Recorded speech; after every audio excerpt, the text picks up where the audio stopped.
play the shitty games that suck ass. He'd rather have a buffalo take a diarrhea dump in his ear. He'd rather eat the rotten asshole of a roadkill skunk and down it with beer.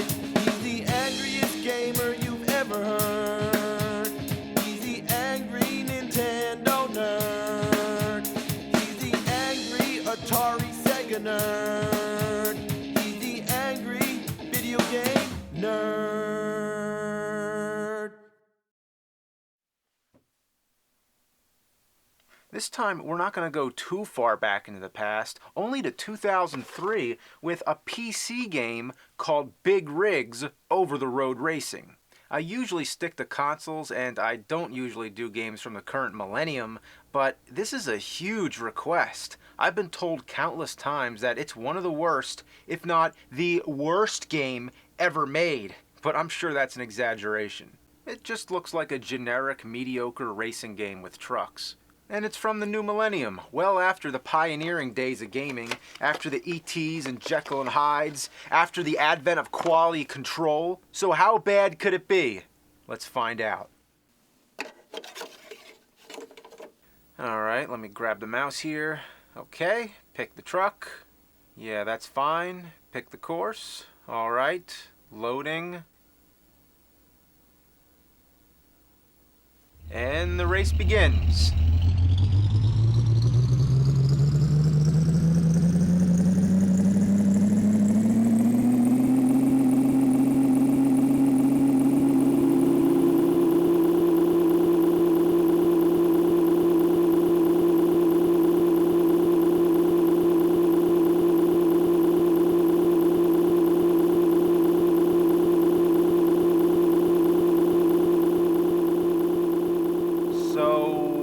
What are the complaints here?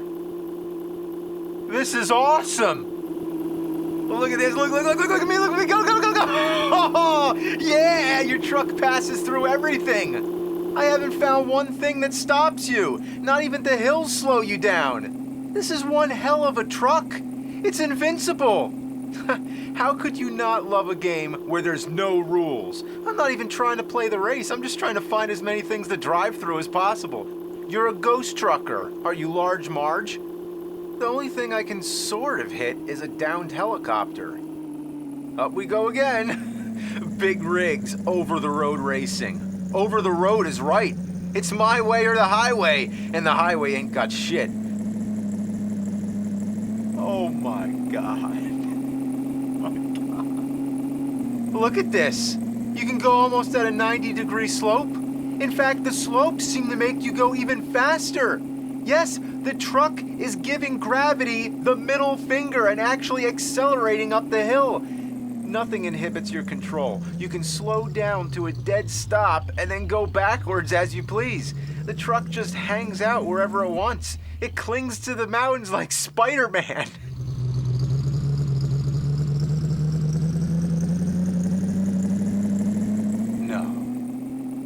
That didn't happen. Oh, there it is! I need to see that again. Oh my God. What happens if I turn? I'm under the bridge. And the bridge is levitating. And the ground is going apeshit. And I just realized there's no water. As if the river dried up. Is this glitchy stuff supposed to be the water? It's as if the water is trying to exist, but can't. I'm not trying to find glitches. It just so happens the whole game is a glitch. Look at this picture here. The hill turned into nothing. The taillights are flying off the truck, and the bridge is hovering over thin air. The support beams are so close to touching the ground, but don't. The fuck was that? Oh, by the way, that's the computer opponent who is still at the start line. Never moved. I'm literally running circles around him. You know, I kind of forgot I was in a race here. That is the purpose of the game. It doesn't matter which stage you're playing. The opponent always stalls at the start line and never moves an inch. You can spend the whole time driving through buildings, over mountains, and under bridges and still win the race. What kind of challenge is that? Have you ever heard of a video game where you can't lose? How did the programmers forget to make the trucks move? Let's see if I can merge the trucks into one. Here we go.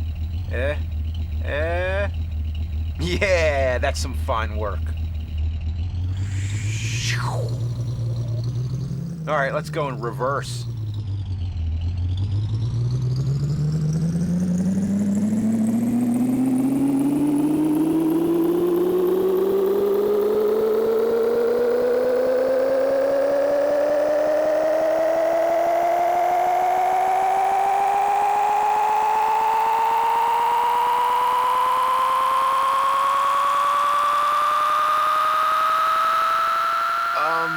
Ladies and gentlemen, the truck has left the game. The game is so fucking bad they programmed a way to escape it.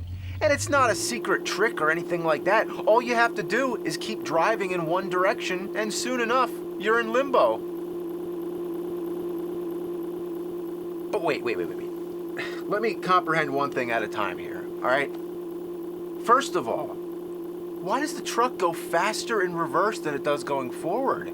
It seems like it accelerates infinitely. How many times have I rolled the speedometer over? I must be going 1,000 miles per hour right now. In reverse, in a big-ass truck. I'm so far away, I can't even find my way back to the game. I've never been this far outside the boundaries of a video game. How do they let you do that? Even in the shittiest games I've ever played, even they stop you when you reach the gray wall of nothing. Even LJN games don't do this shit. This is the most unstable game I have ever played in my life. And would you believe that the copy I own is a more recent version of the game? Yeah, the version that most people have played is commonly found on the internet and is even less functional. In this version, one of the stages doesn't even work. If you try to pick this stage, it crashes the whole game. Not that it's any loss, it looks the same as any other stage. The truck you're racing against doesn't do anything different. It still sits there, waits for you to lap it and cross the finish line. Here we go.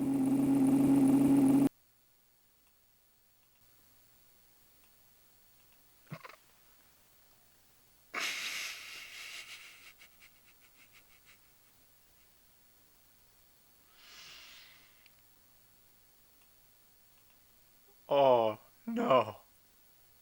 No.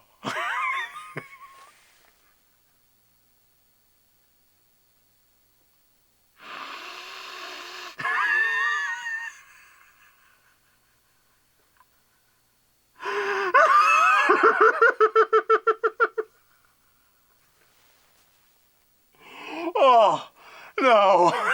No.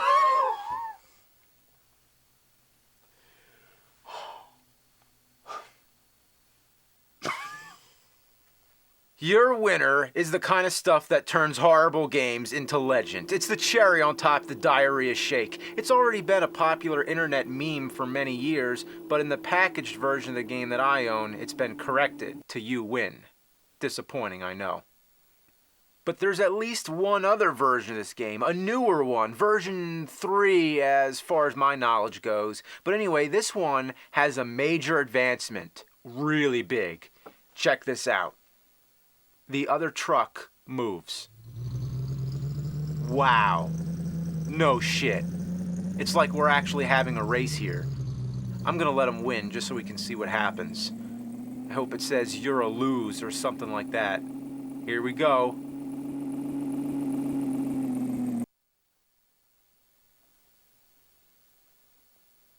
What happened? How did I win? Apparently, the other truck driver just decided to stop a little short. In other words, you can't lose.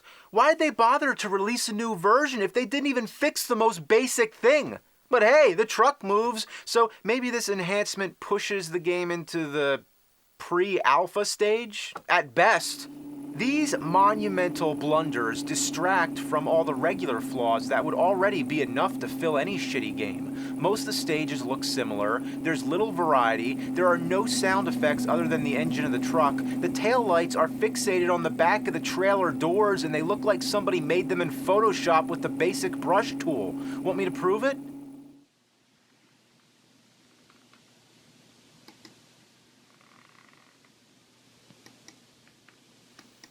There you go. The street is always breaking up like the glitch gremlin paved over it. Certain light posts are given strange colors that stick out from the rest of the game. The Arc de Triomphe appears twice in a row in a geographically inaccurate area. Trucks are referred to as cars. The ultra nav points you get from crossing checkpoints don't always go in order. I mean, what the fuck is ultra nav anyway? The timer goes outside the box. And on top of all that, the box that the game comes in is a complete lie. Never do the police chase after you. Maybe if that was just the front artwork, that would be excusable, but the back says you'll be hauling loads and trying to stay one step ahead of the law. Deliver your load to its destination. What are they talking about? That never happens. Oh, no, I stand corrected. This game delivers a load all right. Load of fucking shit! I'll deliver a load all over this fucking game! It's not even a game. It doesn't count as a game. If it were a game, you could lose. But you can't. It's nothing but win. You're a winner. It's like the game feels sorry for you. This is not even close to a finished game. If you can call it a game. It's the worst game ever made. And I've played a lot. What is this, episode 118? So that is a big statement, but I'm dead fucking serious. It isn't as frustrating as Dr. Jekyll and Mr. Hyde. No, it's not as bad an experience as that, but in terms of functionality, this is an all-time low. You can't release something that's not finished. Who looked at this? I mean, who looked at this and thought, yeah, that's okay, put that out? There's credits, which suggest that actual human beings were behind this. More than one. What were they thinking? Why would anyone want their name on this thing? And did any single one of them look at this and think, maybe there's still some work left to do? By the year 2003, wouldn't there have been some kind of quality control? Even the worst games from the 70s had some playability. I would have assumed that Big Rigs was just some test game, some kind of demo that a college student made, not an actual game that got sold in stores. It couldn't have been sold in stores. But apparently it did. This is the box. It came in a box, and it was rated by the ESRB. Somebody from the ESRB looked at this game and gave it a rating. I know it's not their job to judge the quality of the game, but somebody looked at it and thought, wow, this is shit. But imagine buying this game thinking it's going to be a cool racing game, then you bring it home and play it, and you get this. It's like a cruel prank. They should have recalled this game and gave out refunds. Imagine advertising this sort of thing. Imagine putting a commercial on TV for this shitload of fuck. I wonder what it would have been like. Hey kids, strap yourself in for some action-packed racing. It's Big Rigs. 18 wheels of thunder, and we got trucks. Yeah, trucks. Big Rigs. Off-road traction, more power for non-stop driving action. Big Rigs. Over-the-road racing, above the road, under the road, who knows? Big Rigs. Never lose a race again. You're always winner with Big Rigs. Engines equipped with quantum phasing molecular mechanics to pass through solid objects so as not to interrupt the racing experience. Nothing stands in your way when you're Big Rigs. Rear spinning tires with warp drive velocity for interdimensional exploring. Leave the game behind and exceed the boundaries of existence. Big motherfucking rigs. Driving around in fucking trucks. Big motherfucking rigs. Big Rigs. Well, there's one last thing to find out. How fast can you go in reverse? Let's push the limits.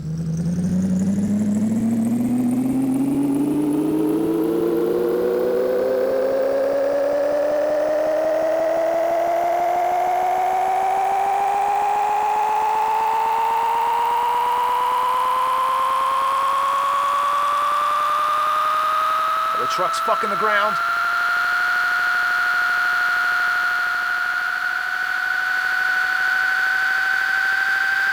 That noise! That noise! How high can it go?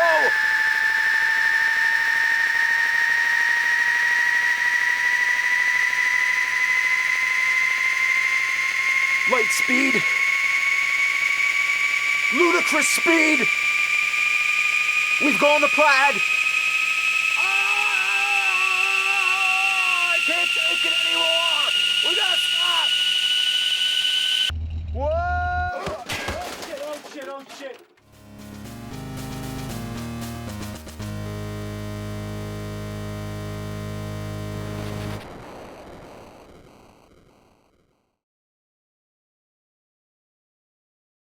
This game sucks.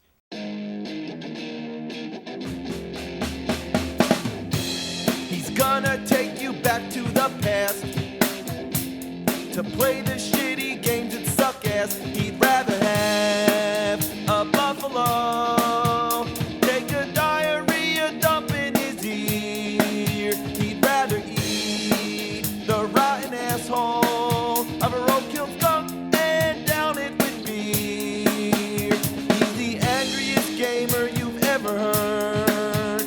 He's the angry Nintendo nerd.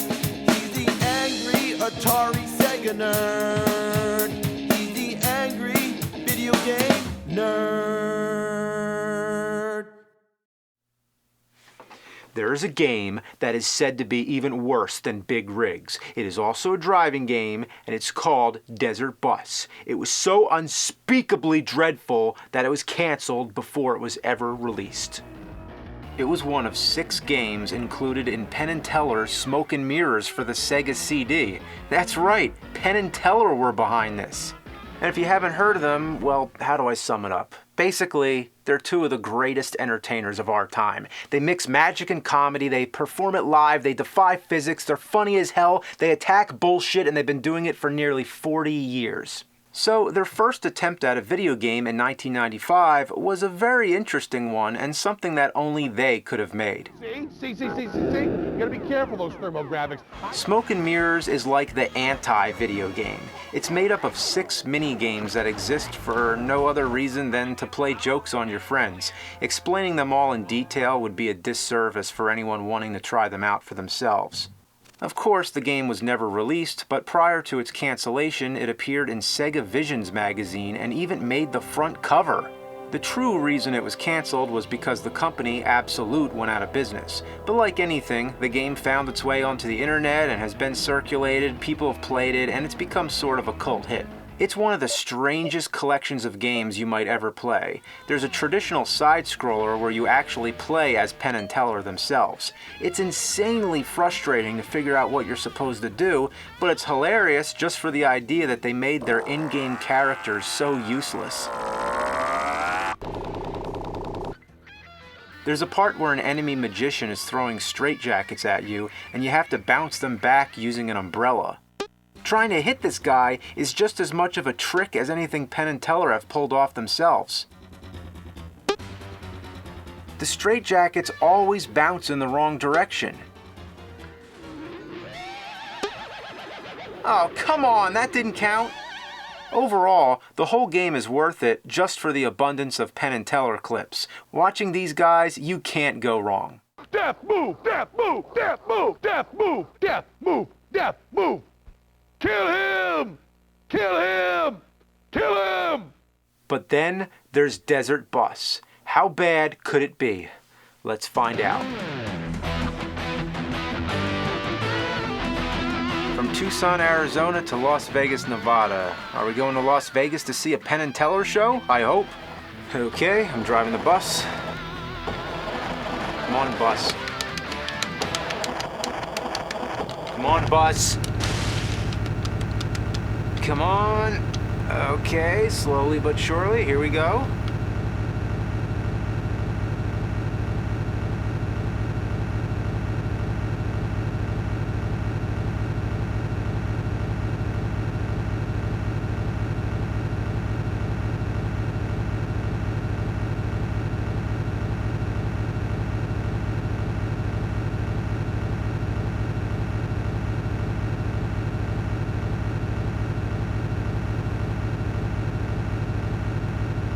This is the game.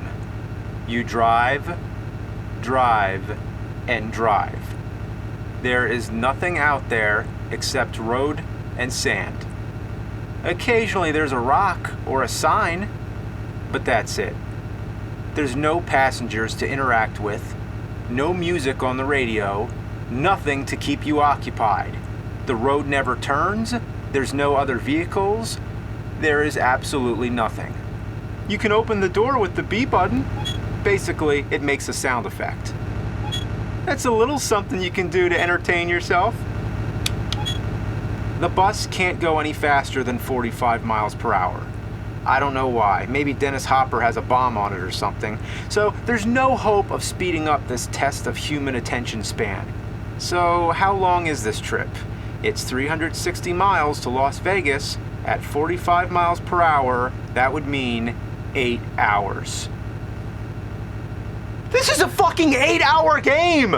Whoever needs to take a road trip when you can simulate the whole experience in real time on your Sega CD? What were they thinking? Well, this time we have an answer. Penn and Teller make it clear right before the game starts that the whole joke was to make a game that's just like real life. Vera simulators. Games stupefyingly like reality. I've read in various interviews with Penn that this was in response to all the controversies at the time about all the hyper-violent video games. So, instead of something imaginary and fun, here's the real-life mundane task of driving a fucking bus for 8 hours! Well, if we're gonna do this, we're gonna need several bathroom breaks. Let's pause it. What? The start button blows the horn. There's no pause. You just have to keep driving. I wonder how many people have pissed their pants while playing this. You can't even stop to get something to eat. The manual, and yes, there is a manual, says no, it's not an oversight. Does your life have a pause control? Oh. Oh. I'm driving.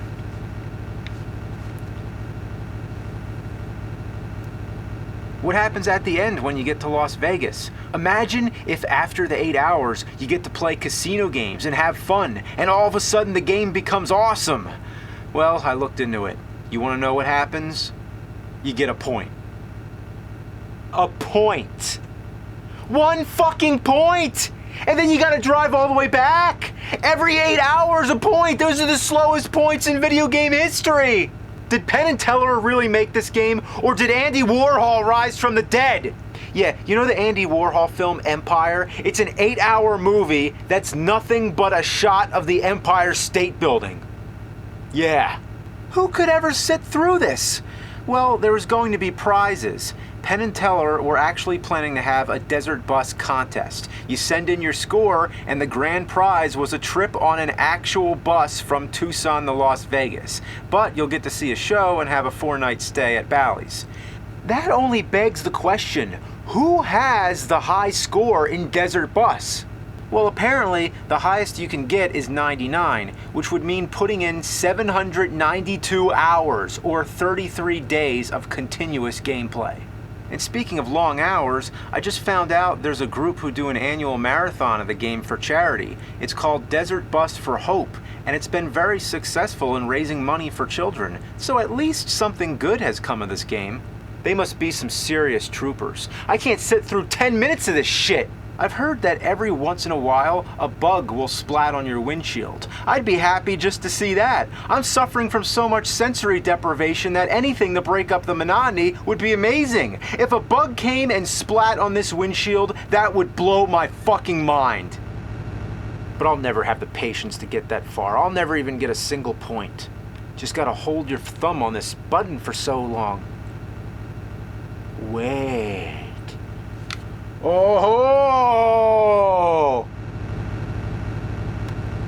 How do you like that trick, Penn and Teller? If you can't beat the game, let the game beat itself.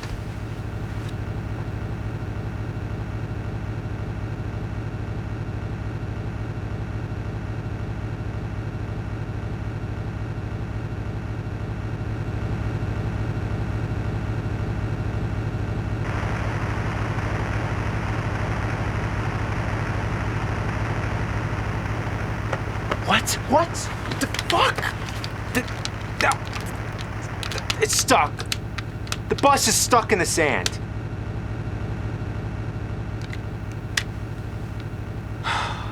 They made the bus veer to the right on purpose. Oh, they thought of everything. God damn you, Penn and Teller. You have to sit here and drive the bus, just like in real life. And real life fucking sucks. Now I'm getting towed. Oh boy. The towing is in real time also. So if you've driven 7 hours, does it take 7 hours for the game to start over? This is the most sadistic thing ever. There's no fun factor whatsoever. This makes Big Rigs look like a fucking party. Big Rigs isn't even a game and has no challenge whatsoever, but here the challenge comes from trying to stay awake from boredom. For the past 10 years, I've been on a mission to warn the world of shitty games. And in all those years, this one takes the cake. I think I've finally hit the bottom of the barrel. The fact that a game like this could come into existence and that people have played it and suffered through it and even adapted it into an Atari 2600 game means that I've failed. I've done everything I can. It's time to retire.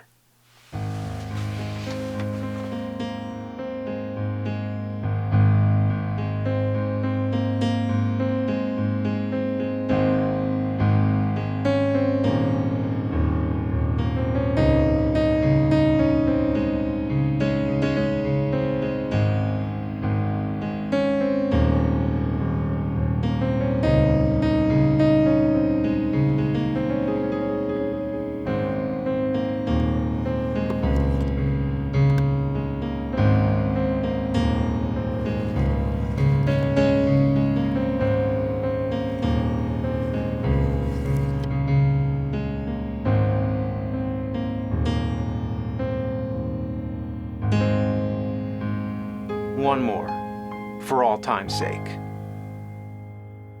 This game is a hack of Castlevania 2 by the almighty Guru. As I said 10 years ago, the original game is full of problems. How would you ever figure out that you're supposed to throw an oak stake at that orb? One of the biggest problems in the game is how cryptic it is and how none of the townspeople tell you anything that's useful. Instead of giving you clues like any other kind of adventure or RPG game, they just give you a bunch of nonsensical riddles. But here, in Castlevania 2 Redaction, we have real clues.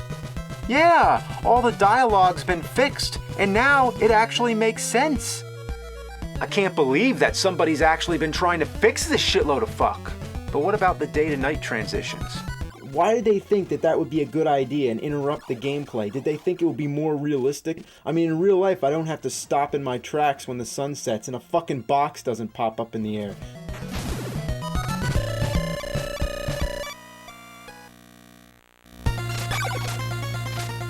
Wow, that was fast. I wish it was that fast in the original game. I wish it didn't happen at all, but hey, that's an improvement. In general, all the text moves a lot faster. I'm really digging the clues. It even tells me stuff I never even knew, like using Dracula's nail to take out blocks. I had no idea you could do that. He doesn't look anything like Dracula. Instead, he looks like a Grim Reaper. Even Dracula's face has been changed. It's still annoying how long it takes to collect hearts to buy stuff, and also those annoying invisible platforms are still there. But all these improvements are a good start. The most annoying cryptic thing of all is how it never tells you how to pass through the wall. Would you guess that you're supposed to pass through this wall? You need to have a red crystal selected and be kneeling down and wait a little while before this magic tornado comes and takes you to the next part of the game.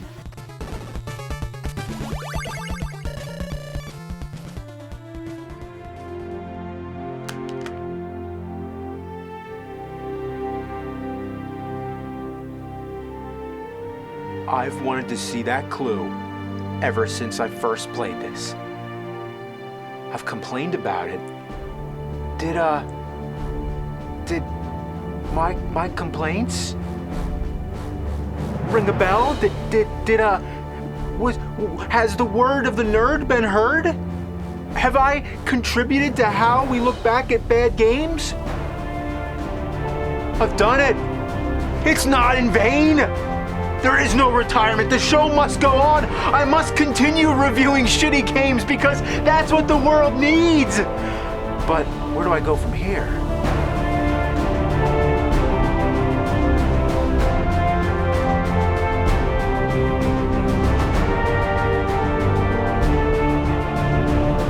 So many adventures within these four walls. I need to take the adventure outside. I need to go do something bigger, something to top everything that I've already done.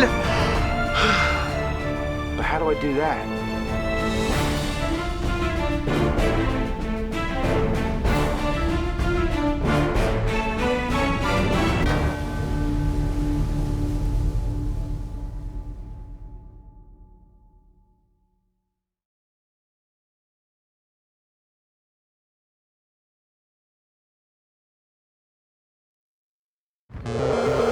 You should review E.T. No. They give the game to one person to design in 5 weeks. That's bullshit. See, that's exactly what you say in the video. I can't even be pissed off and have it mean anything anymore. It's the worst game, but it's the greatest game story ever told. I heard that Atari recalled all of the cartridges and buried them somewhere in the middle of the desert because the game was so bad. I mean, when gamers found out E.T. was buried in that landfill, it became forever buried in our conscious minds. I have to save the fans. We're gonna find that landfill and prove that there's nothing under there. Maybe then everybody can forget about this game. Yeah! How do you like your new Nerdmobile, boys? Yeah? Great. Love it? Out here in the New Mexico desert, something allegedly happened many years ago. Yeah, we're talking E.T. It sounds like they're looking for extraterrestrials. You know, we're only a couple hours away from Roswell, so Oh, yeah, isn't that where the UFO crashed? yes, in 1947. Oh, for the love of Pong, one hoax at a time. After them, McButter! Get going! Oh, you listen to me, numbnuts. This'll put a second anus where your head used to be, goddammit. I was a rising star in their aerodynamics program. Faster! Yeah. No, faster! Come on, man. Don't break the code. Nerds before birds.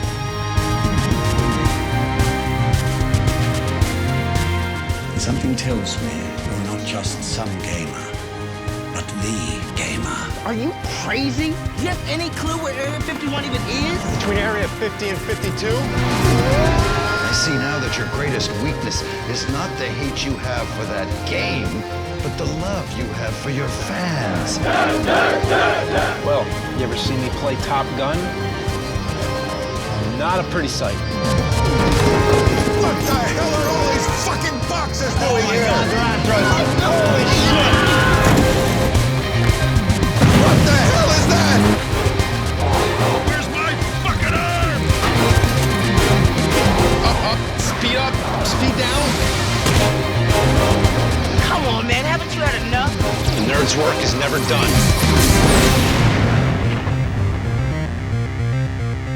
So what do you think about that, nerd?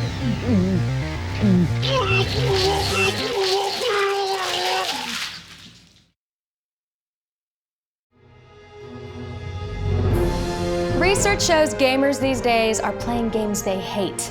They think bad is the new good.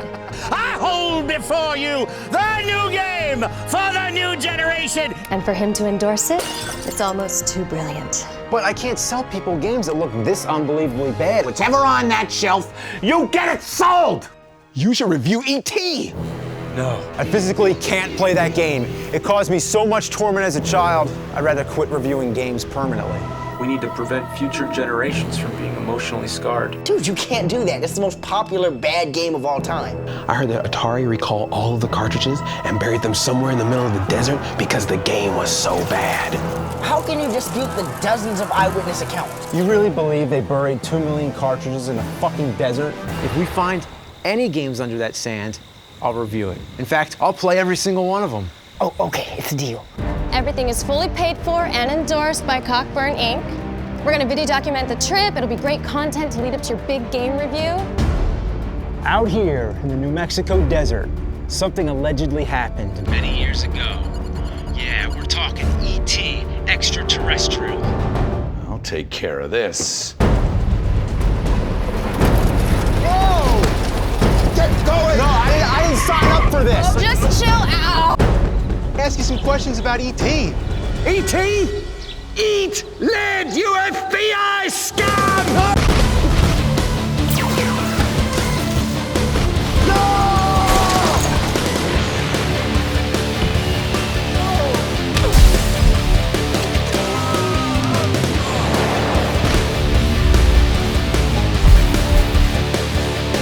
Looks like doing an ET review will be tough now. Darn. Just when I was finally warming up to the idea. Really? No.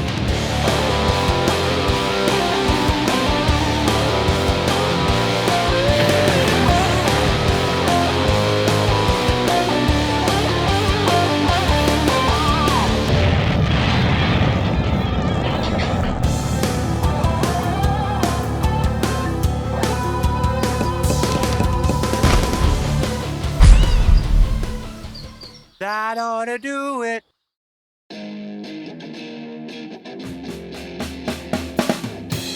He's gonna take you back to the past to play the shitty games that suck ass. He'd rather have a buffalo take a diarrhea dump in his ear. He'd rather eat the rotten asshole of a roadkill skunk and down it with beer. He's the angriest gamer you've ever heard.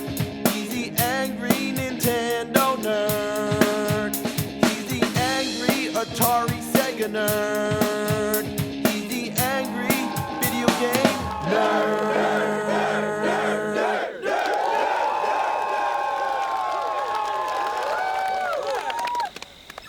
E.T. on Atari 2600. To begin with, it's not a game you just pick up and play. Most games this generation were very simple. Shoot a bunch of aliens, climb to the top of the screen, stop missiles, or chomp down all the pellets. But E.T. is an enigma. With all these random symbols appearing at the top of the screen and falling in holes all the time, it's no wonder why gamers didn't understand how to play this game. You have to read the instruction manual. So, once you understand how to play the game, it still fucking sucks! When the game starts, E.T. comes down from space. Now he has to go back? Why'd he come down in the first place? All he had to do was stay on that ship and there wouldn't be a game. And wouldn't that be better if E.T. just came down and went right back up again? Was there any colors available besides just green? The ground is green, the pits are green, and even E.T. is fucking green. I feel like I'm taking a colorblind test. No matter where you go, you fall in pits. They're fucking everywhere! You get out by extending your neck, which somehow makes E.T. float. When in the movie did E.T. extend his neck to float out of a pit? Once you reach the top, most of the time, you just keep falling back in. Oh, fuck! Wait, get out of the pit, get out of the pit. Ah, fuck! There's a trick. You gotta fuck about with the controls just right. It's just a really bad learning curve. There's a way to catch yourself before you fall down, but you'll never be expecting it when you fall. Oh, look, shit. The human brain can't react that fast. I don't know who can pull off that trick. Maybe ninjas that take speed and sit around and play Atari all day. The goal of the game is to find 3 hidden pieces of a phone that E.T. needs to call home with. And guess where you find them? In the pits. When you're walking around, you pass over these invisible spaces which hold special items. When you're standing on these spaces, you can use them to perform a certain action. For example, if you come across an arrow, you can use that to transport you to the next screen. But half the time, you're gonna end up on a pit.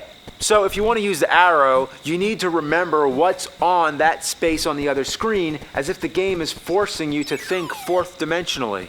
What is this game, for fucking scientists? It's marketed like it's for little kids, and that really shows a lack of communication. Also, the whole game works off a randomizer. All these zones and the phone pieces, everything, they're always hidden in a different spot every time you start the game. Some fans have spoken out in defense of this game, saying that it's different every time you play it. Kind of like how every time I take a shit, it's always different. What I really hate are the FBI agents and the scientists. The scientist takes your ass back to the buildings and the FBI agent takes all your phone pieces. What an asshole. Trying to outrun these guys without stepping in the holes is a real pain in the ass. Come on, you motherfucker, come on! Fuck! And how come they can pass over a hole and you can't? Yeah, go ahead, pass over the hole again. Yeah, fuck you. I'm gonna pass over your mom's hole. Even if you find the pieces, it's worth Jack and shit. And Jack left town. That's because you need to find the phone home zone also. It looks like a Space Invader alien, but there's only one in the entire game. And keep in mind, it's always someplace different, so you have to trace over every fucking space. It's like trying to find a needle in a haystack, or like a turd in a mudslide. All the senseless running around drains your energy. That's right, E.T. dies from moving around too much. So maybe I'll find the call zone first. After all, finding the phone pieces are easier because the question mark zones show what pits they're in. Got the call zone, but oh fuck, I wasted all my energy. Maybe I'll find the phone pieces first. Okay, got the phone pieces, but oh shit, the FBI guy took them away. It's like a big brother who wants to give you a noogie and a wedgie at the same time. And if you do manage to find everything you need in one flawless run, guess what? You can't call home unless there's nobody on the screen. So if the call zone happens to be on the screen where the FBI and scientists are, you're fucked! Why does E.T. need to be alone when he calls? Like a teenage girl. So when you find the call zone with all the 3 phone pieces and you phone home, then you gotta make your way back to the landing zone. But even worse now, there's a time limit. You have to be standing on the landing zone at the precise moment, at the precise time when the timer runs out. And if an FBI agent or scientist walks into the screen, it doesn't work. Why does E.T. need so much privacy? Does he need to tug on his little green beam or something? Whew. So, is it really the worst game of all time? I don't think so. It's frustrating, it's challenging, and it's a brain teaser, but that's what makes it so addicting. And considering it was made in such a short period of time, it's more sophisticated than anything of its era. Raiders of the Lost Ark was just as strange and cryptic, and that game was met with glowing praise. Both these games came with instruction manuals. Now I can understand kids just wanting to pick up a game and enjoy it without having to read anything, but if you could understand Raiders, you could understand E.T. So what was it that gave this game such a reputation? I can't answer that. It's just something that happened. It's something we needed. Is there something mystical about the game? There is. It's a floor plan to Area 51 as well as an access key, and every cartridge contained a piece of the alien ship. Sure, but forget about all that.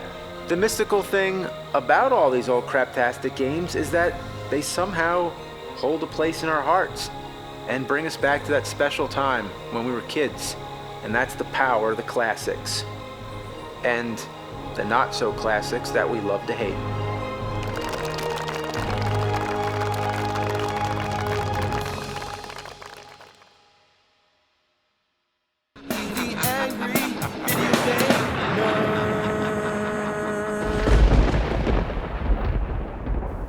Beetlejuice, you know, great classic Tim Burton movie from the 80s starring Michael Keaton. At the time, it was probably one of the darkest and quirkiest comedies to get mainstream attention. It was a big deal. It had a cartoon show and, of course, a video game on the good old NES. With a movie that employs such a wide scope of imagination where anything can happen, that gives a lot of possibilities for a game. So I bet this could be great. Unless... Oh, come on! Why? Of course. It was made by LJN. Made by LJN. You know, that's something everyone's always trying to correct me about. LJN was not a game developer, they were a publisher that contracted other companies to develop the games. I know that, but that doesn't change the fact that every time this logo appears on a game, it's guaranteed to be ass. If LJN published it, they still made it. It's an LJN game. So technically, this one was developed by Rare, meaning it's a rare fucking day when LJN makes a game that's not a 12-foot tall mound of dog shit. Rare was the same company that made Donkey Kong Country and Killer Instinct. So maybe we can have high hopes that this will be okay. But on the other hand, Rare also developed other LJN classics such as Roger Rabbit, Nightmare on Elm Street, and made Battletoads, which is one of the worst two-player games of all time. So, how does Beetlejuice hold up? Let's turn on the juice and see what shakes loose. Well, I have to say I like that you play as Beetlejuice, the goofy ghoul himself, and not one of the main human characters of the movie. But for a guy who's supposed to be the ghost with the most, he really sucks the most. All he can do is jump on enemies, but unlike a famous Italian plumber, all it does is stun the enemies and toss you back 100 miles like you just bounced off a trampoline. What's with all the ricochet shit? You can't do anything in this game without being flung all over the place. We need a name for this. We'll call it simply bouncing bullshit. And how come I can fall through a solid wall? I know Beetlejuice is a ghost, but he walks on the ground just fine. I guess the rule is the horizontal planes are solid, but the verticals are traps. We'll call this a perpendicular dick ploy. Isn't it nice how every time you try to move the screen down, you die? In most games, falling down pits is common. You fall, you die. That's fair. But here, if you advance the screen up and try to jump back down to where you once were, you still die. To get the screen to scroll back down, you have to gradually descend, hopping along lower platforms. Simply put, the edge of the screen is death. It's a good way to box the player in like a rat, forcing them to move about in the most unconventional ways and insulting their intelligence at the same time. This will be known as the bitch barrier, and the player is the bitch. Damn! Fuck! Shit! Nope, not fun. Game sucks. That's all you need to know. Fucking Beetlejuice. You know what I'd rather do is trap a bunch of beetles in a jar, smush them with a lemon squeezer, and drain their juice into a shot glass. And no, I didn't say anything about drinking it. Are you telling me the torches kill you too? The torches should just be there for decoration. How does Beetlejuice hit them anyway? I thought they were part of the background, so is he just jumping against the wall? Even if the torch is out of frame, it kills you. And didn't we already establish a rule that whatever's not on screen doesn't exist? The game breaks its own rules, as long as it plays to your disadvantage. Don't touch anything. You have to be so strict about your every move, or else you get assassinated by every little thing in sight. This is what we'll call inanimate anal assassinations.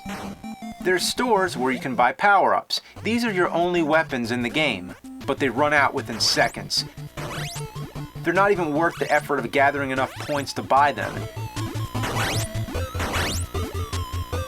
This is what we'll call fruitless farts.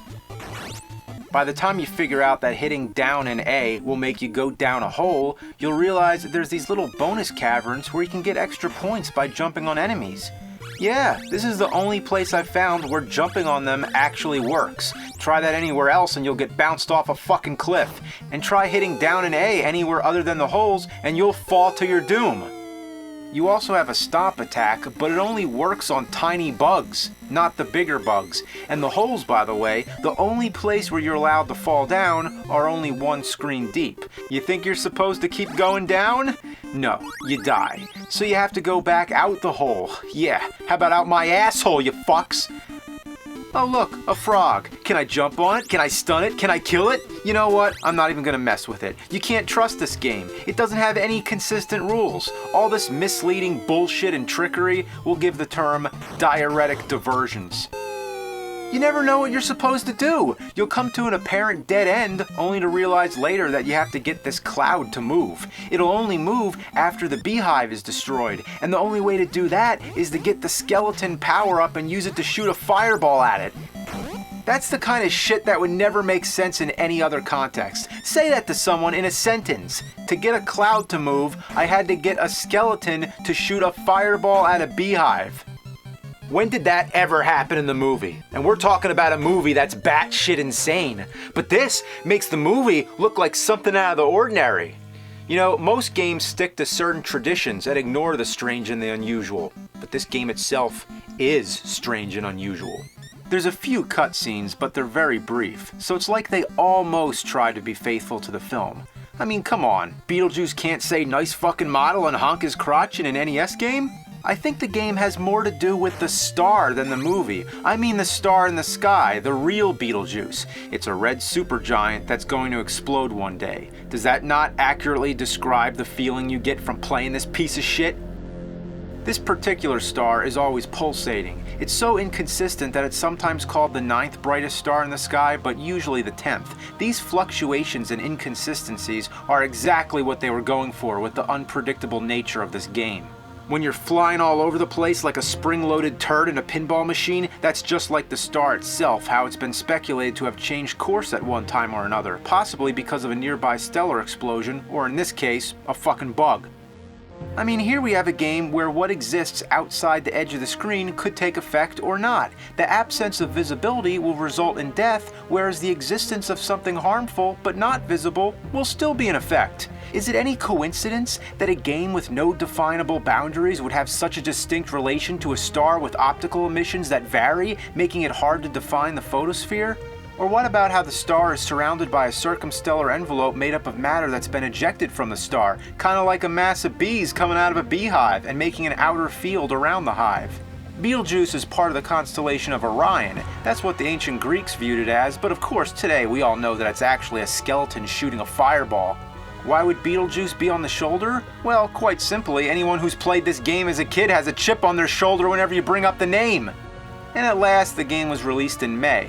That's the same month when Betelgeuse can be seen over the western horizon after sunset for only a brief period of time. Likewise, it was Western US gamers who played this right after sunset when their homework was done, and it was only for a brief period before they threw it to the ground beneath the horizon. So yes, I'm convinced the game was based on the star and not the movie. Or you could just say they fucked it up and took too much liberty with the source material. We'll call this freeform fuckery. As explained, there's many parts in the game where you need to get points to buy the skeleton or other power-ups. The most common way to get these points is to stomp on bugs. You'll never know how many points you have until you go into the store. So what are you supposed to do? Keep track of your own points? To stomp on these bugs, you have to be really precise. It's just a tiny little mark you have to hit, but the worst part of all is that you can't concentrate on hitting the bugs because you have to tend with a larger bug at the same time. It's always there and constantly moving back and forth. So the method goes stomp, jump, jump. And watch out, if you accidentally fumble on the controls, it's very easy to hop off the platform to your death. This kind of accuracy we'll call pinpoint piss taking.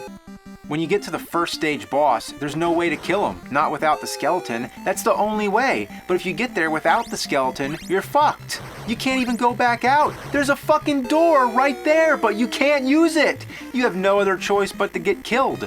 And then it either sends you back several areas that you have to play through all over again, or it starts you right at the boss again. I don't know if there's any reason or it's just complete random, but once it starts you at the boss, then it'll keep doing it. You're stuck here perpetually. Even if you get to the continue screen, it keeps starting you at the boss. So you have to reset the game just so you can get the skeleton. When you arrive at the boss with the skeleton, you have to make sure you have plenty of them because it goes away so fast. You can't get hit. If you get hit once, you lose the skeleton. The boss doesn't even have an energy bar or a hit meter of any kind. To beat him, you're supposed to hit him enough times to push him over to the wall on the right. But he shoots his weapons so frequently that you only have time for one attack before you have to jump over the damn thing. And if you jump at all, you end up on the ledge above the door. This wastes so much time and guarantees that he will always be moving closer each time. You'll never be able to get enough shots in to move him to the right, and if he gets too far to the left, you're completely fucked. You can't hit him from the back. The only way to win that I know of is through a glitch where you have to do it real fast in the beginning while you're blinking. This is the most flawed, unfair, unpredictable first stage boss fight I have ever seen. We'll call this a rat trap crapshoot. And at last, let's talk about the music. Don't expect to hear the familiar, dark, mischievous Danny Elfman theme, no. In the tradition of all LJN games, they give you something original.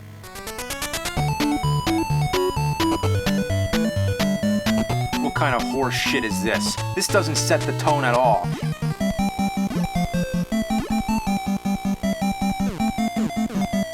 It would be fine for other games. This is something you should hear if you're jumping around blowing bubbles in Magic Fairy Tale Land, not a dark Tim Burton nightmare world. It would be like listening to, I don't know, the soundtrack to Mary Poppins while watching Requiem for a Dream. For this kind of inappropriate game soundtrack, we'll call it bad music. In conclusion, I could say the game is ass. It's a steaming pile of goat shit, horrible abomination, but the perfect way to sum it up is it's an LJN game. It doesn't matter who actually developed it, they were hired by LJN. The welcome letter probably said something like this. Welcome to our team of laughing, joking numbnuts. Here at LJN, we strive in creating the world's leading shitfests and providing to our customers the greatest raping of all their favorite films. We value your addition in helping us continue to grow the black plague of today's generation of gaming. Enclosed, you will find our handbook of policies and procedures in developing games with bouncing bullshit, perpendicular dick ploys, bitch barriers, inanimate anal assassinations, fruitless farts, diuretic diversions, freeform fuckery, pinpoint piss-taking, rat trap crapshoots, and bad music. We are proud to have you on board. Well, fuck this game, watch it go! Beetlejuice, Beetlejuice, Beetlejuice! It's showtime! I've seen The Exorcist 167 times. It keeps getting funnier every fucking time! Happy Halloween, motherfucker!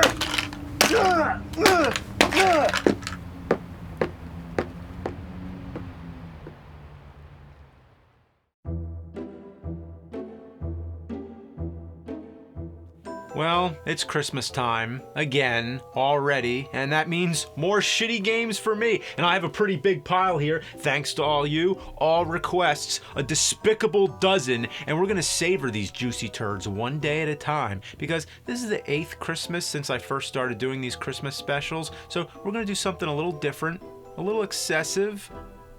12 days of Shitsmas.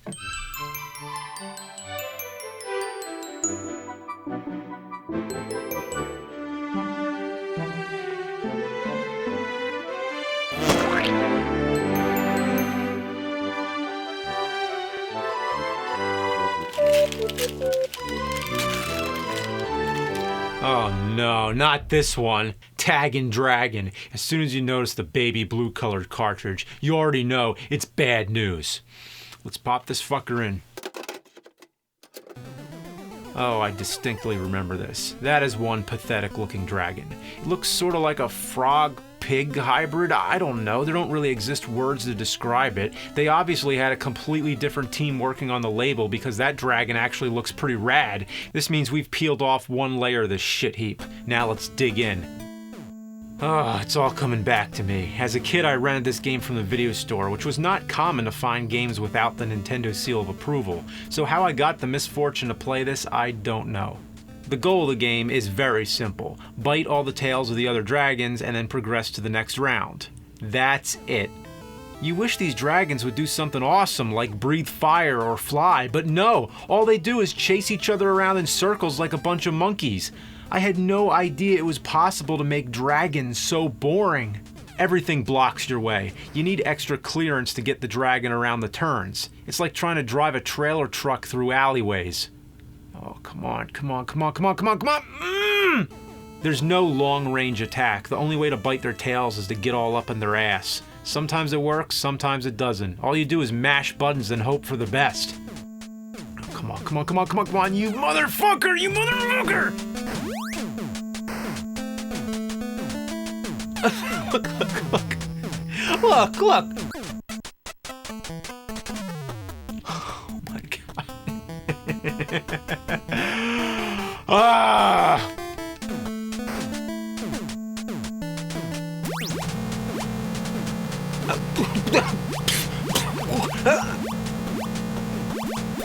Even when you manage to kill the other dragons, you feel no satisfaction in it because it seems like it was all luck.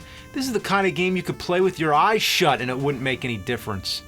It's just round after round of this mind-rotting, button-mashing madness. 3 deaths and it's back to the beginning. I should mention there's a 2-player co-op mode and a versus mode. Yeah, next time you're thinking about getting some friends together to play some Super Smash Brothers? Nah! Taggin' Dragon, man! Even as a rental, I only played this game for a few minutes, and that's rare. When you rented a game back then, you usually make the best of it, whatever it is. Even if the game's bad, you didn't have anything else to do anyway, so you had no choice. But with this game, it was one of those days where you just gotta cut your loss and break out the deck of cards. Well, that was painful, but we're just getting started.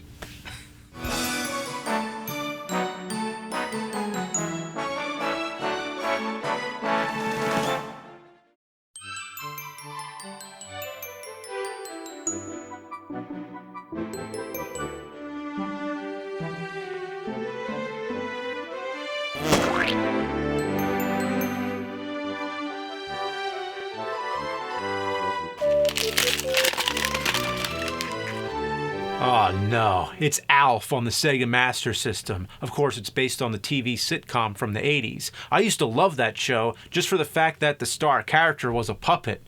Ah yes, the lovable alien life form Alf, or Gordon Shumway, who crash lands on Earth and lives with the Tanner family, not the Tanners from Full House. The goal is to collect special items to get his spaceship working so he can leave Earth and go home, along the way having to avoid FBI agents who are out to get him. This is all strangely reminiscent of E.T. on Atari 2600. These guys are creepy. They look like pedophiles, perverts, child molesters. The way they're dressed in stereotypical trench coats and grabbing at the air as if saying, "Come on, Alf, I got some candy.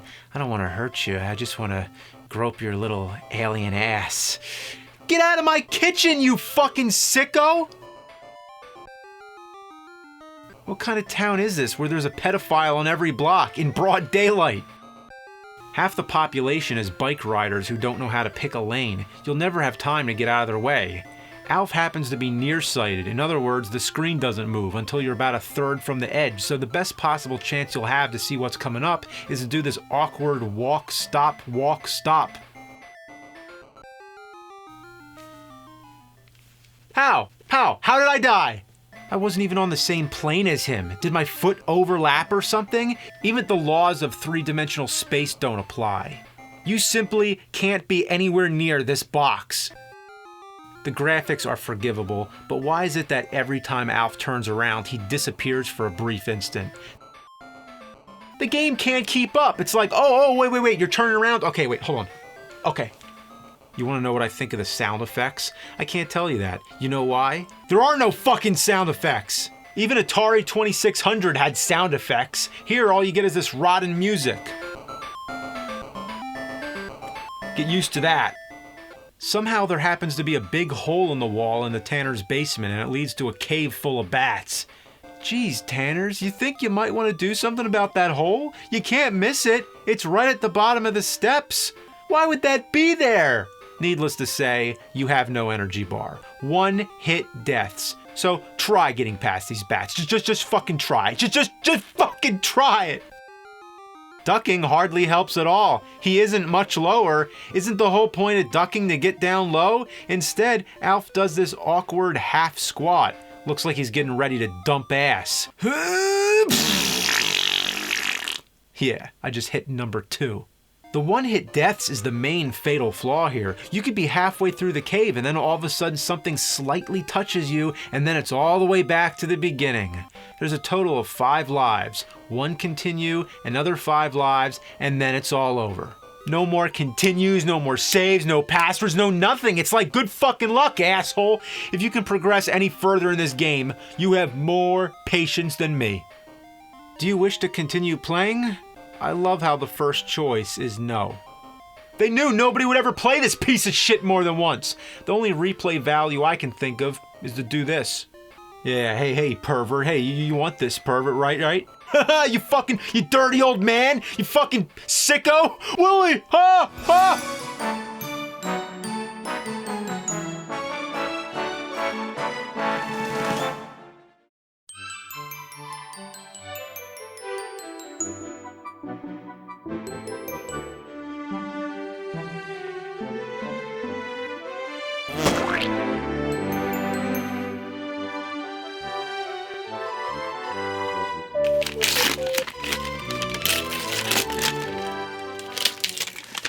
Crazy Bus. This isn't even a real game. From what I've heard, it was some kind of demo that somebody made as a test in Venezuela in 2004, and for whatever reason it was made to run on a Sega Genesis many years after the cartridge days of gaming. It's a strange anomaly that deserves further examination. So let's take a look at Crazy Bus and see what's so crazy about it.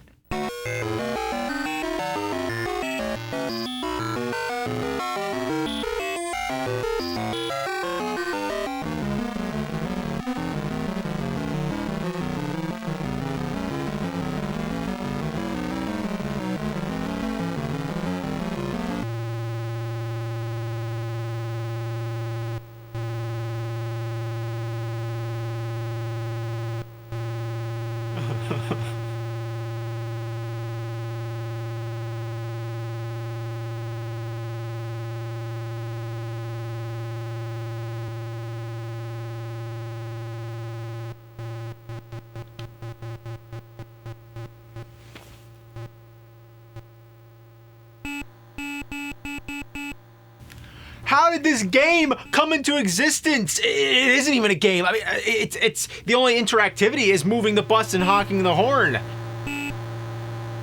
It's as less of a video game as possible. Tiger handheld electronic games were more in depth than this. There's no goal other than to see how high you can rack up the score.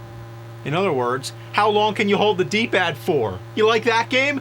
Well, you don't even need the game, just a controller and a timer. It'd be more fun to stare at a wall. I have a whole new appreciation for Desert Bus. Big Rigs is more exciting than this shit. This broke the shit scale. This is a whole new higher level. First there's poop, then there's shit, and then there's defecation.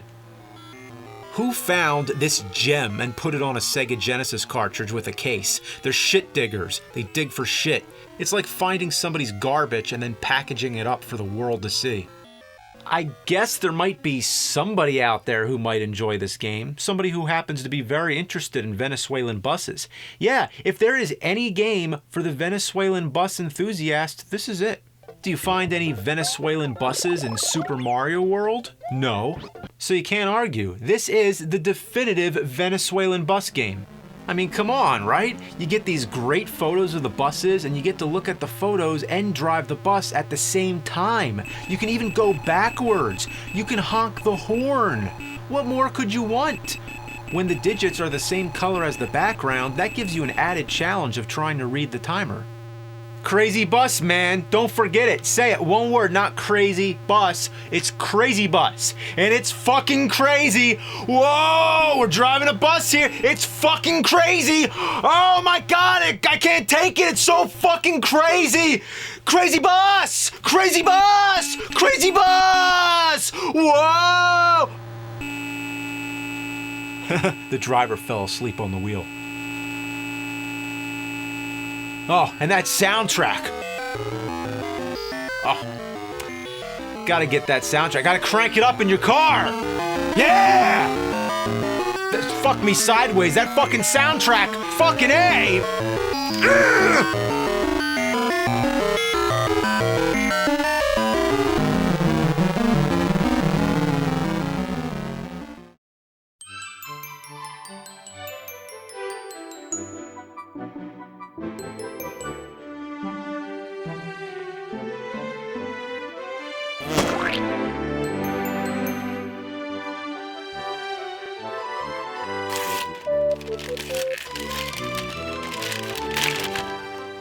Ren and Stimpy Fire Dogs.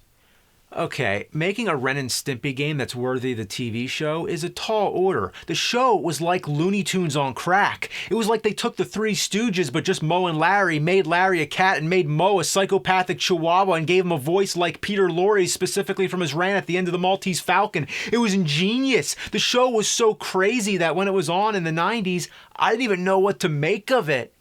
Do the games hold up? That's a whole other story. There were 4 of them on the Super NES: Time Warp, Veediots, Buckaroos, and Fire Dogs. These games actually made a good attempt at capturing the random humor from the show, and the graphics and animation are spot on. You take Ren, for example, who on the show is a flexible character of 1,000 facial expressions and body shapes. They could have taken him in any direction and gone off in a completely different tangent, but the looks they gave him are just like the looks you see on him in the show.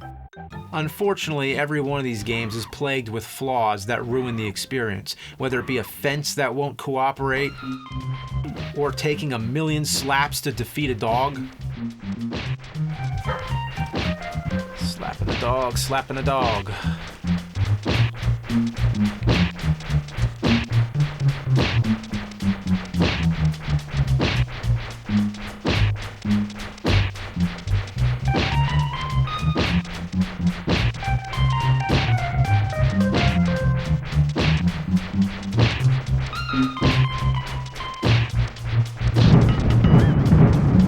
The Fire Dogs game is loosely based on a specific episode of the show. Here in the game, you take control of Stimpy and have to collect firefighting equipment and bring it all back to the fire engine. You know, all the ordinary firefighting equipment like a helmet, boots, hose, a beaver, you know. Ren sits it out and does nothing to help. Again, the humor is spot on. So you have to run around the place, sliding up fire poles. Yes, sliding up fire poles. The firefighters apparently don't want any of your help at all. If you run into these guys, it's over. They pound you. 1 hit, and you have to start all over again. You can pick up fire extinguishers, and if one of these guys is in your way or you get trapped in a corner, you can give them a squirt to stun them. But it doesn't last long at all. It only gives you 1 brief moment to get past them. Come on, come on! Spray the firefighter with the fire extinguisher. Come on, come on, come on, come on! Come on, come on, come on! Oh, come on, wrong way, wrong way! Ah, come on! The only practical way to get around the firefighters is to find Dalmatian paint, which actually follows the show. In the episode, Ren and Stimpy are looking for food and shelter, so they apply to be fire dogs so they could stay in the fire department. But the fire department only takes Dalmatians, so they have to disguise themselves in Dalmatian paint. The fire extinguishers and paint cans are always in different places every time you restart the game, so you have to get lucky. And if you walk under the water sprinklers, it washes the paint off. The items that you need to collect to bring back to the fire engine are all in fixed locations, but even if you get good at it and know where all of them are, there's nothing you can do about the time limit. This is the fatal flaw. It gives you barely enough time, even if you're running all the way. It's only the first stage, but it's going to take lots of trial and error and a lot of luck. You have to do it all in one session too. Once the timer runs out, everything starts over. You'd think there'd be an item that gives you some time back, but I've never found any such thing. Waiting for the water sprinklers always slows you down, and for some reason I'm having lots of trouble with the stairs. But get down the stairs! Down the stairs! Come on! And when you get back to the fire engine, you have to stand in a specific spot for each item and select them one at a time. Why does everything have to be so tedious? You only get 2 minutes and 14 seconds to do everything. Then you have to find Ren and collect kitty litter while the timer is still ticking down. But thankfully, this part is just a bonus. Then you go to the next stage where Ren and Stimpy are using a life net to save people from the burning buildings. But wait, it's not people, it's just a bunch of clocks, sandwagons, books, sculpture busts, TVs, chickens, and bricks. What the fuck's going on up there? Who's dropping this shit? Where'd they get so many? Anyway, this goes on for 4 minutes, 50 seconds, and then the game ends. What, I didn't save enough bricks and clocks? I didn't miss that many, so I'm assuming you have to have a 100% accuracy. I don't know. The game's shit. In the words of Mr. Horse, no sir, I don't like it.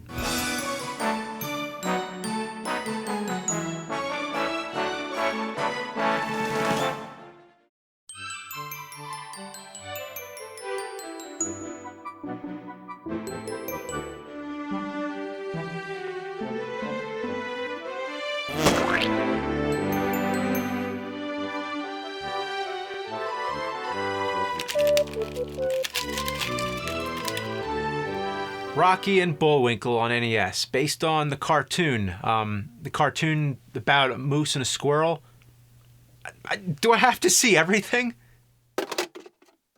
So here's the game. It starts up with one of the most god-awful music loops you'll ever hear come out of your NES. No, really, listen to how short this loop is.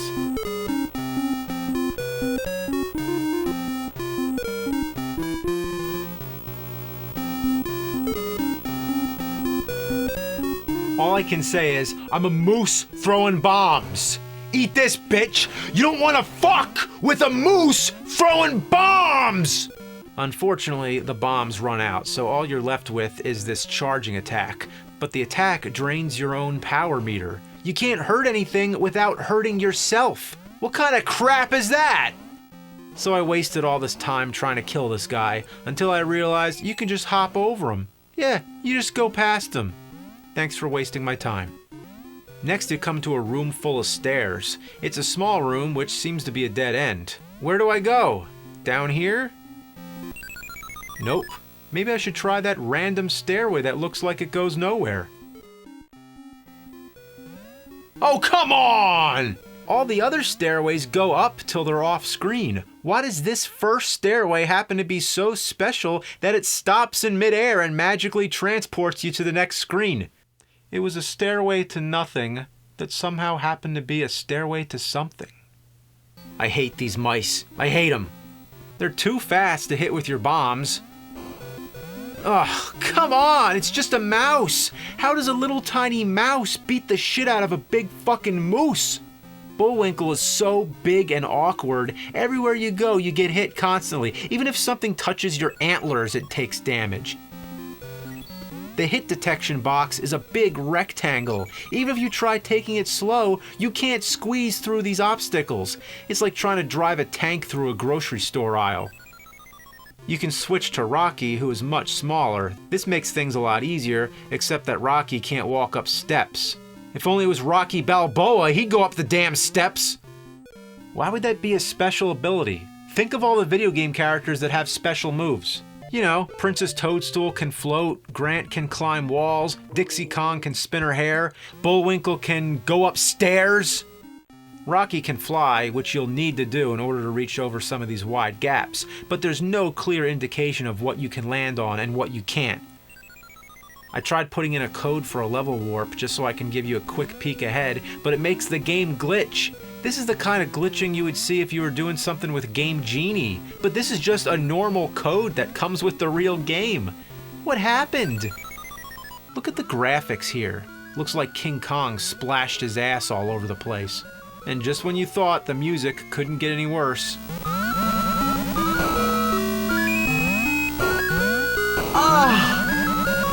Oh my god, I didn't even know the NES was capable of producing such an ear-piercing sound! That's awful! Oh, well there you have it. Rocky and Bullwinkle, shitty game, shitty graphics, shitty music, shitty everything. Fucking big clumsy moose. Bullwinkle, oh, Bullwinkle! More like bull fucking shit!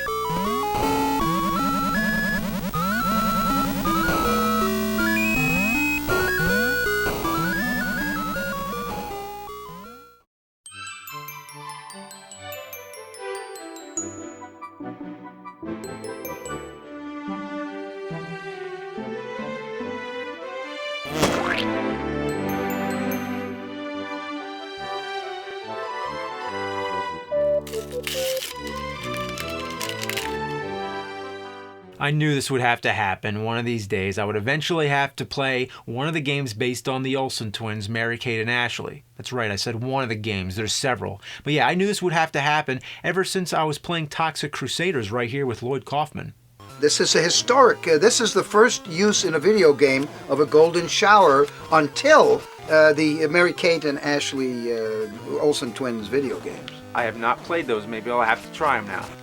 So here we are. I'll play one of these games, and the one I have here is called Get a Clue on Game Boy Color, based on the direct-to-video series The Adventures of Mary-Kate and Ashley, which was some sort of musical mystery show. The New Adventures of Mary-Kate and Ashley. Get a Clue for Game Boy Color. Oh, it talks! It's the first time I've ever heard the Olsen twins talk to me through a video game, and they're just telling me what I'm playing. The game just started, and I threw a dog off a balcony. I threw a dog off a balcony! The goal of the game is to solve some kind of crime case, so you have to find pieces of the puzzle. Literally, a puzzle. I thought it'd be some kind of clue, evidence, but it's literally a puzzle. Yeah, I gotta find out what's on that puzzle. I bet it's a flower. No, I bet it's a cat. Yeah, it's a cat.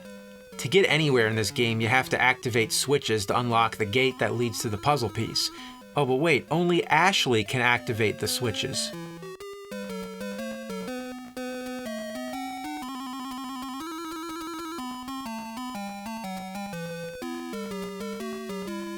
Which one's Ashley?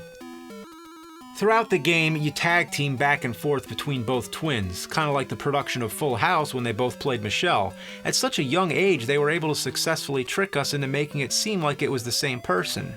But there are some Full House experts out there who can tell when it's Ashley and when it's Mary-Kate. Well, good. Try figuring it out in this fucking game!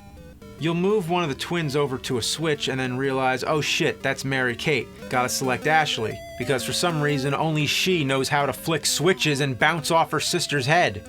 What does that mean? Mary-Kate has a bouncier head or something? Mary-Kate can jump higher than Ashley though, so that's probably the quickest way to tell the difference between them.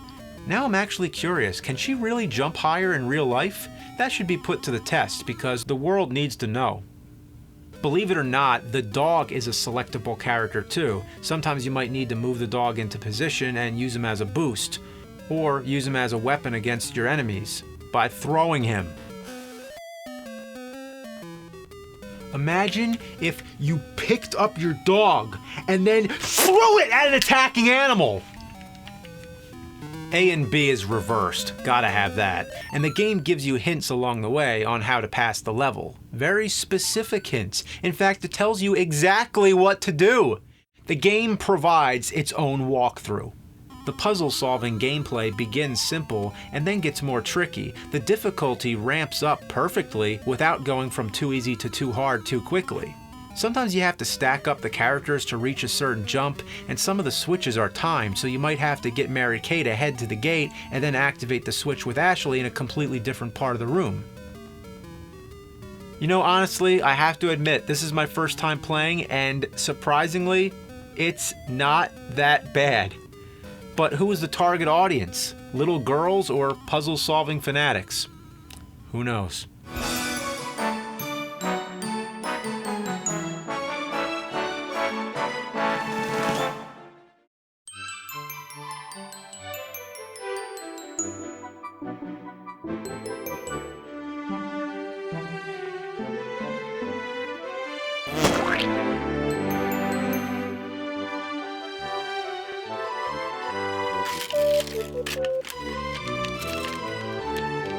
VIP, starring Pamela Anderson. Her name is very familiar to anyone having been a teenage boy in the 90s. I don't think a single day went by on the school bus without hearing Pamela Anderson, Pamela Anderson, Pamela Anderson. After all, she was in such great movies like Barbed Wire and Naked Souls. She was best known for the TV show Baywatch, and after that there was VIP, which I know nothing about, but let's check out the game. The story begins with a doctor calling a team of bodyguards for help, known as VIP. VIP, good morning. What can we do for you? This is Dr. Kindle speaking. It's urgent I call you. For an emergency. What's happened exactly, Doctor? There are men with guns crawling all over my estate. What kind of company is this? And why would you call them? Why don't you just call 911? They don't even look like an emergency response team. They're dressed like they're getting ready for a photo shoot for a magazine cover. It doesn't make any sense. Pamela has never looked so creepy. Obviously, this is the original PlayStation, so the graphics are acceptable for their time, but I can never get over this synthetic human look, trying to look like real life, but appearing as lifeless as ever. Then the game begins as you go to the doctor's estate, still dressed in your skimpy outfits, and beat up all the thugs who are trying to break into his home, or whatever the hell is supposed to be happening. They don't even explain it yet, but they suspect the doctor is playing some kind of trick. Who cares? Let me tell you about the game. I use the term game very loosely because it isn't really much of a game at all. You just copy the on-screen button combinations. If you enter it correctly, Pamela will automatically perform an attack combo. After she's taken out a group of thugs, she will automatically move to the next screen. It's like the game is playing itself. You're just passively watching the action take place in what appears to be a fighting game, but is actually more like a hyped up version of Simon Says. You don't even need the game to play this. Just get out your PlayStation controllers and you can play along with me. Down circle. Up triangle. Right square. You enjoy that? Well, you're playing VIP. And that's all there is to it. It goes on and on and on. Of course, I have to mention, she's hitting people with her purse. Nah, she's a girl. Give her a purse. Then all of a sudden, things change up. You take control of her partner, or I mean, as much control as the game allows. Here you're moving the crosshairs of the gun around. That's right, she's using a gun. Then why does the Pamela character use a purse? On the cover, she has a gun, but the manual says she hates guns. Go figure that out. What can be said about the gun portion of the game? Not much. Have you ever played an arcade shooter style like this? It's the same thing. Just move the crosshairs to the target, shoot, repeat, reload every now and then, repeat, repeat. What is she wearing anyway? If she's going out to battle and this kind of thing is her normal job, shouldn't she be wearing some kind of body armor? Instead, she's wearing as little as she can possibly get away with. This is a scumbag's idea of a game. Let's get some slutty girls and give them guns. Every now and then you find diamonds for points, and they always seem to fly up her ass. You can cash the points in to watch more cutscenes, even if it's the same cutscenes you've already seen without points. Or you can see these still shots. What the hell is the point of this? Anyway, I have to comment on the high energy music that seems like it's trying to get you all hyped up for nothing. It sounds sort of like a Sega Genesis synth guitar that's being choked. Like somebody's trying to rock out through a walkie-talkie that's been shoved up a hippopotamus's butt right before a muck spreads. But still, you gotta give it credit. It's trying its best, just blasting out through the farts of the hippo's ass, cranking out that high-octane, pulse-pounding, hard-rocking music. And in the end, all I'm doing is just pressing buttons. Down right square. Left square X. Right square X.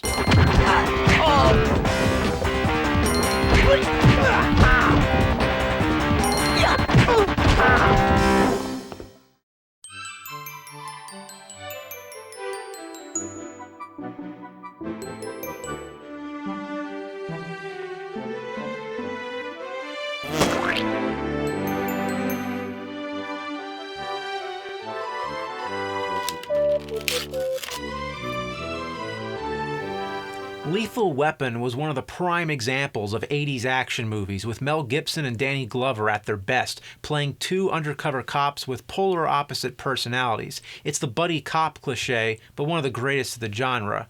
Well, somehow it managed to escape an ass raping by LJN. The game was made by Ocean, so can we just take a moment here and be thankful?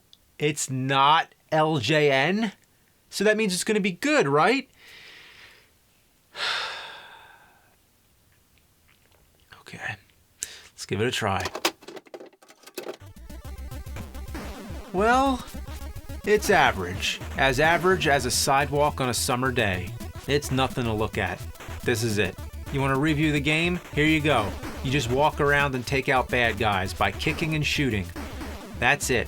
Nothing terrible, nothing great, just a middle-of-the-road, everyday, button-mashing marathon.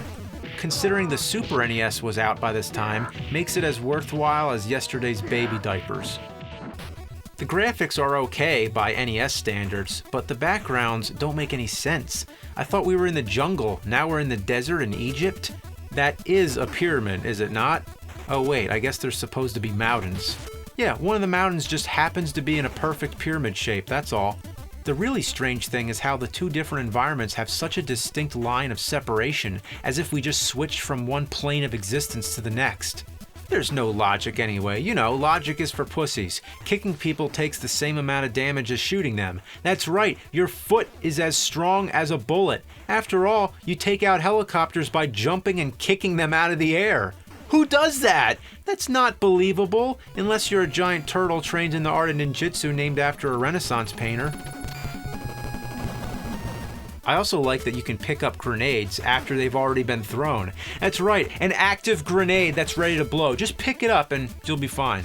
You're playing as the Mel Gibson character, Riggs, and I have to say, in the spirit of Lethal Weapon 3, I'm disappointed that the power-ups aren't dog biscuits.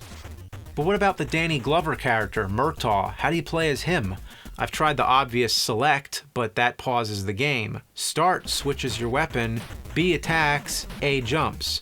So we're out of buttons here. What do we do? There has to be a way to play Murtaugh. It wouldn't be Lethal Weapon without both of them, so what do you do?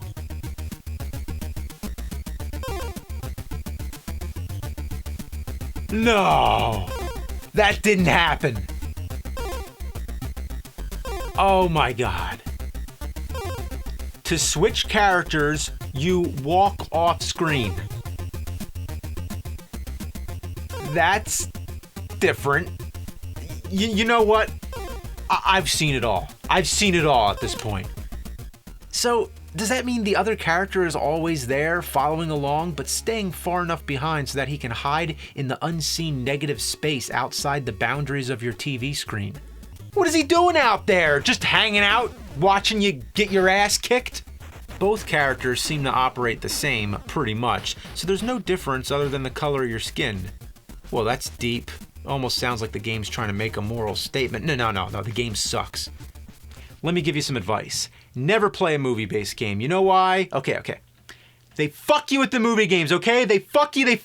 They know you're gonna buy the game, and by the time you play the game and realize you got fucked, it's too late. They don't care, and after they get done fucking you, they fuck you some more. Who got fucked? The ones who bought the game. The ones who rented it were the lucky ones. They fuck you with the graphics, fuck you with the music, fuck you with the gameplay. They fuck you.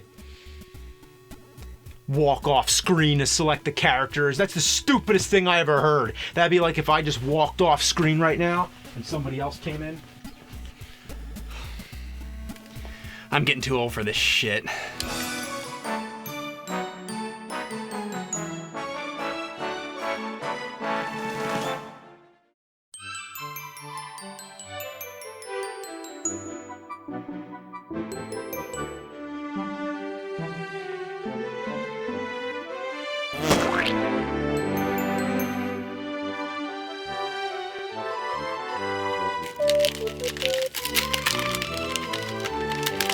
This is Porky's on Atari 2600, based on the comedy film from the early 80s. It was one of the early examples of naughty comedies geared towards adults, and belongs in the same family of movies like Animal House and Caddyshack. Although not as classic and memorable as those, it has its place, and all of today's dumb comedies owe themselves to it. And likewise, all today's weird, twisted, fucked up, shitty-ass video games owe themselves to this.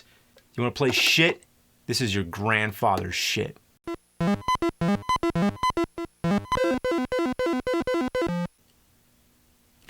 What happened? Only on Atari.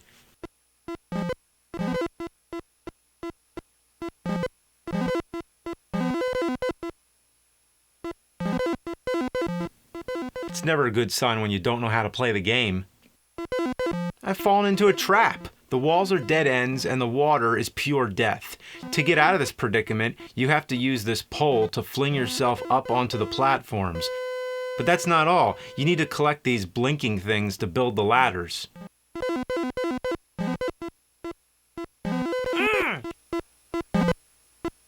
Fuck! Get up there! For a game console that has only one button, the controls are very specific. While holding the button down, you run into the pole and then quickly release the button and tap it. If that tap is off in the slightest, you'll just swing to the other side of the pond. But if you do it at the exact microsecond, it will fling you up onto the platform. Alright, now let's build the ladder.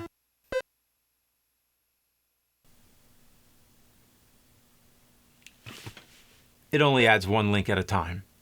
So you have to wait for another blinky thing to appear and keep repeating the whole process until the ladders are finished. There's no way around it. You have to master this pole. This isn't even the goal of the game. This is just to get out of the trap. Now up the ladder, and there's a girl taking a shower.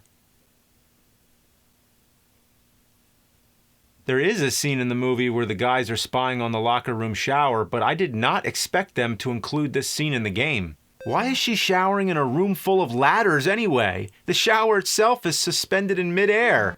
As soon as she's in your field of sight, she disappears and a ghostly figure starts chasing you. Get away! I'm sorry, I'm not a sleazy sexual predator, I'm just a guy trying to escape the pond that's underneath your shower room. These are some of the most awkward ladders in video game history. In most games, you go in front of the ladder, but here you have to be on the side, and if you're not in a pixel-perfect spot, it doesn't work. So this strange woman is chasing you everywhere. She glides through the air with such power that it causes the game to glitch, as if sending a ripple through space and time. What do I do with this thing? I tried dropping it on her head, doesn't work. Tried going up, doesn't work. I tried going down. Really doesn't work. And if she catches you, it's back to the pond. Believe it or not, this whole predicament in the locker room closely follows the movie. The woman who's after you is the coach, Miss Ballbricker, who finds one of the boys putting his dick through a peephole in the shower. You'd think a scene like this would get ignored in a video game, but this is Atari, and sure enough, the manual says she's out to grab onto anything she can, so don't let her latch onto you. Yeah. The character you're playing as is Pee-wee, not Pee-wee Herman, but Pee-wee from Porky's, which doesn't make sense anyway because Pee-wee's not the character who gets his dick grabbed. Not Pee-wee Herman, he can grab his own dick, but what are we talking about here? I'll cut the shit. Here's what you do. Drop the items down the hole, the arrow appears, you go up the ladder to street level where you play some sort of game of Frogger on acid. What the hell are these things? If you get hit by anything, it's, you guessed it, back to the pond. If you make it across the street, it's another round of Shower Girl Defender Ms. Ballbricker. Each time it's a new item, but the process is exactly the same. All these items are part of a master plan to blow up Porky's bar. I didn't think it had a rhyme or a reason, but it does. It just so happens you have to trek through a woman's locker room, that's all. After you've gotten all the items, you progress to the worst part, the mother of all nightmares. Here you have to climb up the scaffolding while avoiding Porky. Yeah, now we have Porky too. Not Porky the Pig, but Porky from Porky's. The scaffolding can only be climbed in certain places. It's basically like an invisible maze. One wrong move and you could fall all the way down where Porky will most certainly get you almost every time. When you make it back to try again, the maze reroutes itself so it's always different. But as your reward, when you make it to the top, you get to blow up the bar. What an experience Pee-wee had. Can you imagine the story he has to tell? I was walking down the street, narrowly avoiding a speedboat, a submarine on wheels, a parade of naked Dr. Seuss characters, rabid pigs, dudes, and cars. I fell down into a pond where I swung around on a pole and built a ladder up into a girl's locker room shower where this weird blobby ghost tried to grab my dick. I dropped a bunch of pyro equipment down the same hole that leads to the pond, but somehow ended up on top of a bunch of scaffolding where I went up and finished it all off with a boom! And that's why you gotta love Atari.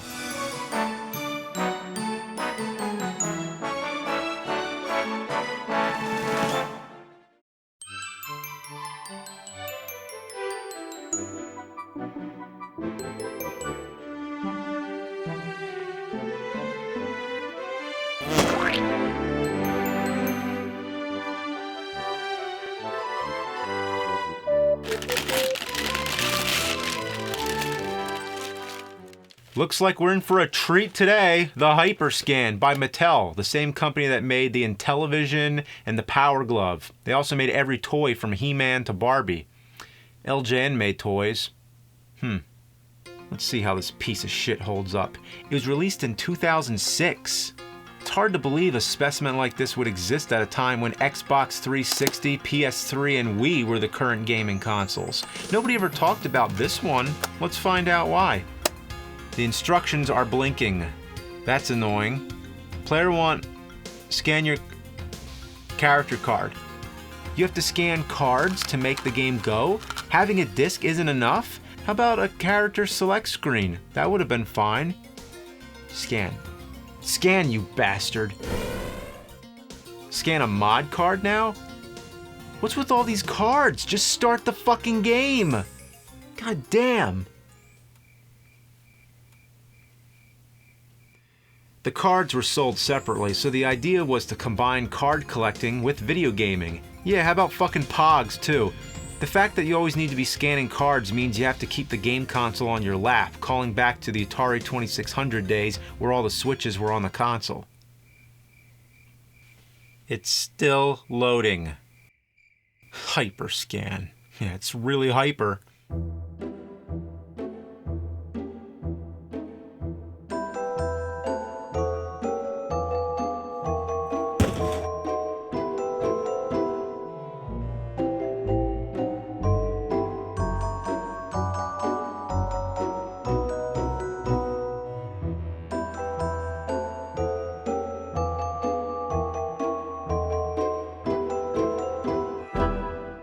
After a long load process that's only rivaled by the Commodore 64, the game finally starts.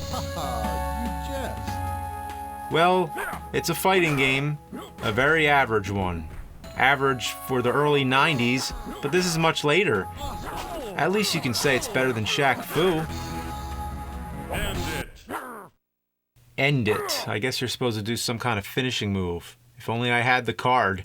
I guess finish him is already taken, so let's call it end it. Then you wait through another load screen just to see the character stats. Then it's another load screen just to select the character. And then yet another load screen before the next fight starts. Are you a fan of heavy metal? 3 fucking load screens between matches. Next up, let's try Marvel Heroes. You can already tell that the Hyperscan was all about Marvel. Here you can apparently take control of Avenger characters as well as X-Men, depending on which cards you own. It's a standard side-scrolling action game. The graphics and sound are fair enough, but the control is kinda slippery, like you're running on grease. The attacking is delayed and the hit detection is terrible. Ah! Come on! Hit him! Hit him! I also find it hilarious that if you hang on to the side of a building, everybody jumps at you like dogs after a cat in a tree.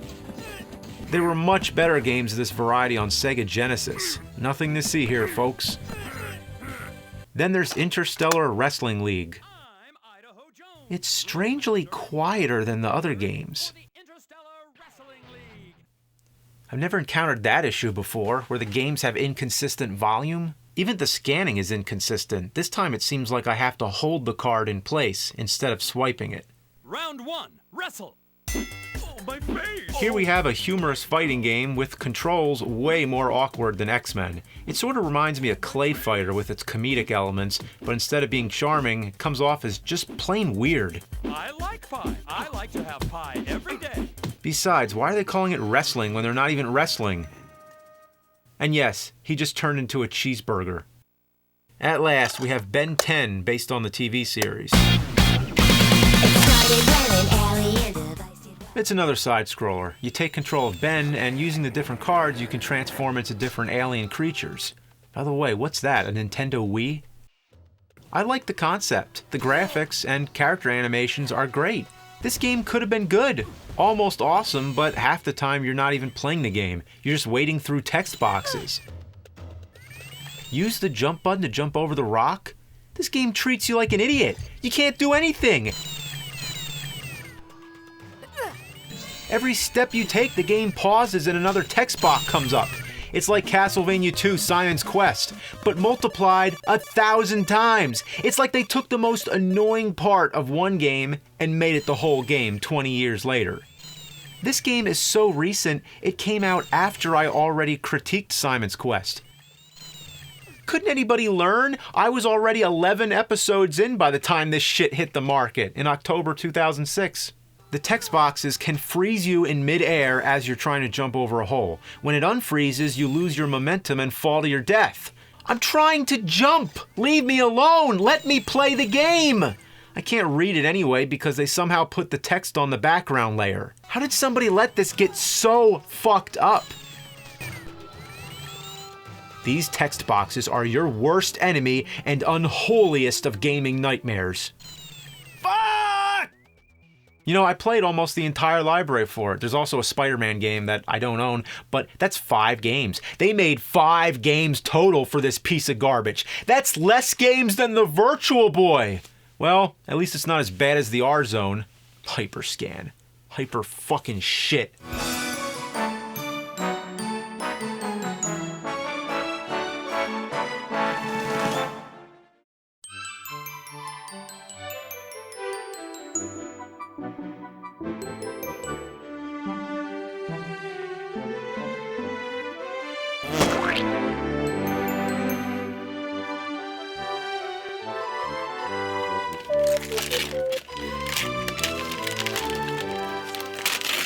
Universal Theme Park Adventure on GameCube, a game based on a theme park that was based on movies by Universal Studios, the giant movie-making machine that made some of the greatest films of all time, from the classic monster movies of the 30s and 40s to the Spielberg masterpieces like Jaws, E.T., and Jurassic Park.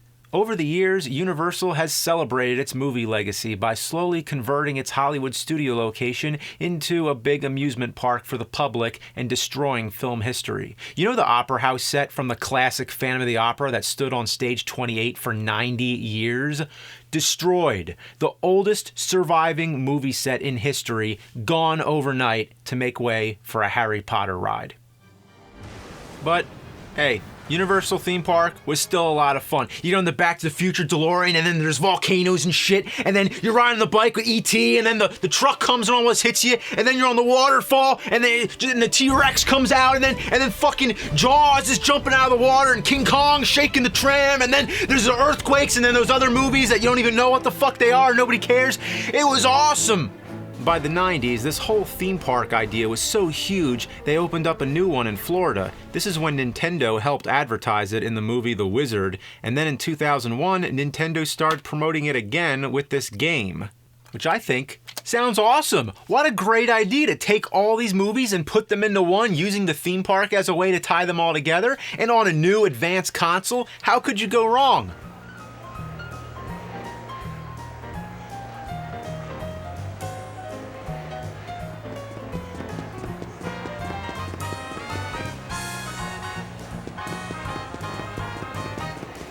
Fuck is this shit? You're a kid running around the park.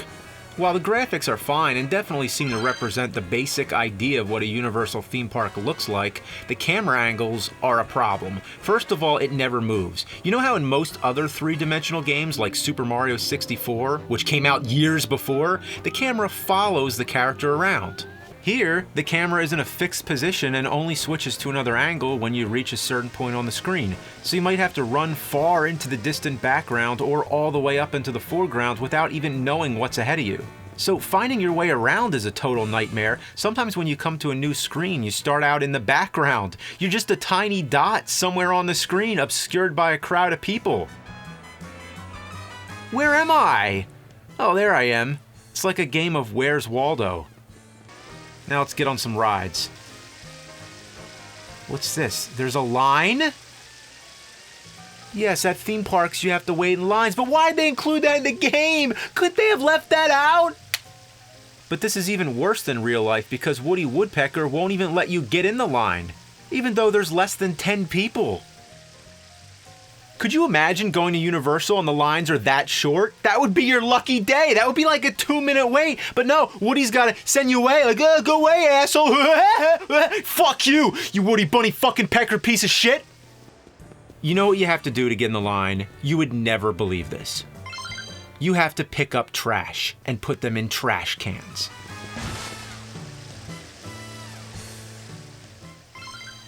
Has anyone ever had to pick up trash at Universal to get on the rides? What kind of idiotic idea is this? First of all, finding the trash is a hassle because of the fixed camera positions. The trash might be as small as a tiny speck on the ground. Then finding the trash cans you'd think would be easy, but they're rare to come by. If a real Universal theme park had as few trash cans as in this game, then they actually would have this much garbage lying around. The worst thing of all, whenever you pick up a piece of trash, it's only 10 points. But to get on a single ride, you might need more than 2,000 points. So you're gonna have to pick up a lot of trash. I want to see Jaws, Jurassic Park. You have access to all these major franchises, but instead they just send the gamer around collecting trash? What were they thinking? They should have called the game Universal Theme Park Janitor. Yeah, great idea. Right up there with Super Plumber Mario Toilet Cleaner. This kid isn't even an employee of the park. Why would he have to pick up all this trash? Poor kid. Imagine all the stuff he has to handle. Fries that have been stepped in, wrappers that are covered in ants, paper bags that are filled with vomited cotton candy. Ugh. Maybe he didn't buy a ticket or something. Maybe the park has a special deal with him like, okay kid, we'll let you on the rides for free, but you gotta help us clean up all this trash. You can also get points from shaking hands with costumed characters like Creature from the Black Lagoon and E.T. Dude, I fucking shook hands with E.T. I mean, come on. So you get all this trash, throw them in the trash can, get enough points, and then guess what? You still can't get on the rides because you have to cash the points in at the store and buy a fucking hat. Remember that time you went to Universal? They wouldn't let you on the rides unless you wear a stupid fucking hat. And each ride has its own special hat. How do all those other people get in the line? I don't see them wearing hats. At last, let's talk about the rides. They're just little mini games that end quicker than an actual Universal ride. Back to the Future, you're just flying around in a DeLorean through prehistoric times trying to stop Biff, who's also in a DeLorean. Jaws, you're on a boat trying to throw things at the shark. Surprisingly, the camera actually moves, but you still have no control over it. It takes forever to aim, and the shark moves way faster than you, so chances of hitting it are slim. You have as much luck trying to time jerking off onto a passing car. Believe it or not, this game actually makes the NES version of Jaws seem excellent. Jurassic Park, this is just a simple rail shooter. Move the crosshairs and shoot the dinosaurs. This may have worked as an arcade game that you drop a few quarters in, not something you'd sit and play at home. Like an arcade game, it's over just as fast, although much more expensive than 75 cents. E.T., yes, the dreaded E.T., made almost 20 years after the so-called worst game of all time on the Atari 2600. But would you believe, I shit you not, this version is far worse. The control is so bad, all you do is fall, fall, and fall. I can't figure out these controls, it makes me look like an idiot, but I swear, I'm really trying. Imagine playing Excitebike blindfolded, with the controller upside down coated in rubber cement while seated on a wild bull. And just when you start to get the hang of it, the game ends. Waterworld. Gotta include Waterworld whenever you're talking about great Universal classics. This one isn't even a game at all. It's just a virtual recreation of the Waterworld stunt show attraction at Universal Hollywood, which is a great stunt show, far better than the actual movie. So, for those of you who didn't get to see it live, here you can witness the finale when they crash the plane into the water, splashing the front rows to an ecstatic, screaming crowd of nobody. Must be a slow day at Universal. Then there's Backdraft, which is surprisingly the longest of all the games and probably the best, or should I say the least worst. I feel bad for this young kid who has to put out fires without even wearing any protective gear. As always, you have no control over the camera and may not even see a fire until you run smack into it. The fatal flaw that destroys this almost playable game is the confusing controls. Every time you step into another room or the camera angle changes, the joystick becomes reversed, so you have to reorient yourself and figure out the controls again. It's a mess. And if it seems like I breezed through these really quickly, that's because they're over real quickly. There's nothing more to say. That's all, folks. They're mini-games, sub-games, an afterthought to the main game, which is just going around collecting garbage. A metaphor of my life. You'd think they would have made the rides the main part of the game, but instead they focused on the whole mission of trying to get on the rides.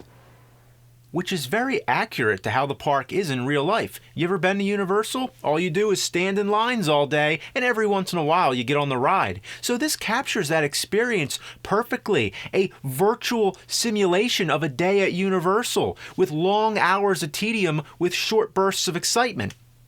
Except if you're collecting trash the whole time.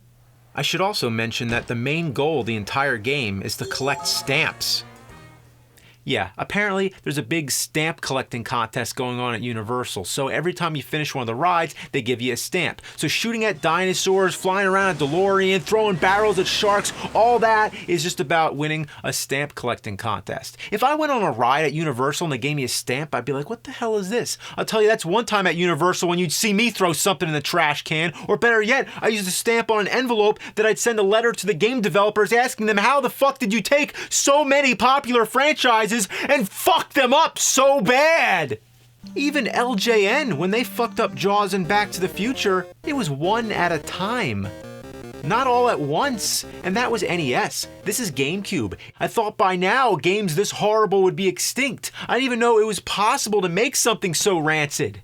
I guess we'll just leave it at, it was a poor excuse of a game, just a shitty exploitation to promote the theme park. But it even fails at that. It's the worst promotion of all time. Have you ever seen the Universal theme park TV commercials? They were never like, visit Universal Studios theme park, experience the thrill, ride the movies, pick up fucking trash. The only theme park on earth where you get to clean up after everybody else. Nothing gets you closer to the movies than wearing funny hats and collecting stamps. Book your trip now. But seriously, the park's dirty. We need someone to clean it. Well, only one more present left. You want to take a peek? Yeah, let's take a peek.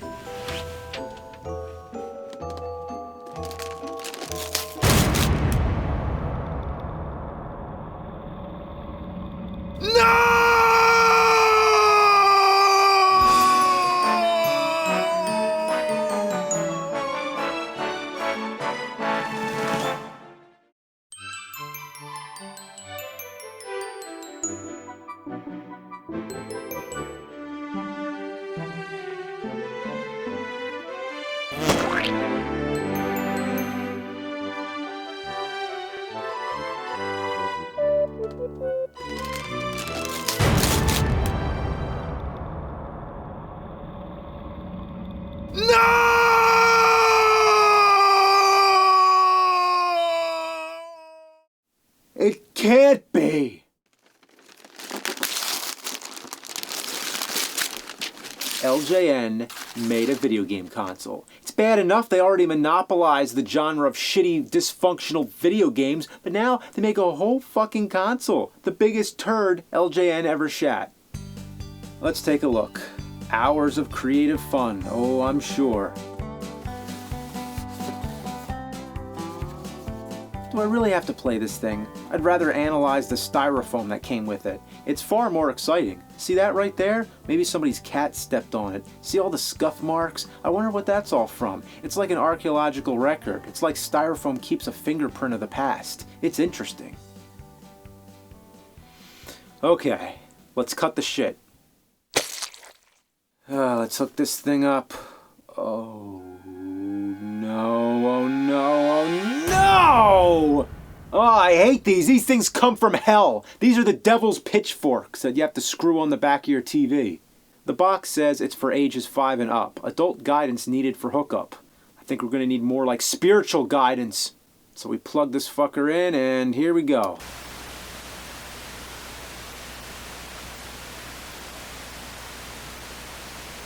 Well, you have to admit, sure has a killer soundtrack. Yeah, next time you're having a conversation about best video game soundtracks, Mega Man, Castlevania, no, tell them about LJN video art. I can see it right now like, how does that one go? I don't remember that. Oh, it goes like...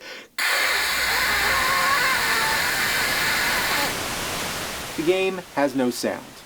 This is a unique specimen, not because it doesn't have sound, but because it outputs white noise. So technically it does have sound, but it's fucking static. This kind of shit is the reason the mute button was invented. Yeah, so turn the sound off, put on some Witchfinder General, and while you're at it, put on a different fucking game! If you turn on the console without a game cartridge in it, you get a blank screen that you can doodle on. The console comes packaged with one cartridge. If you put that in, you get a bunch of pre-done drawings that you can mess with. The joystick moves the cursor about. To draw, or should I say to scribble around like a blind Golden Lion Tamarin on speed, you hold down the button. This presses the pen down, so to say.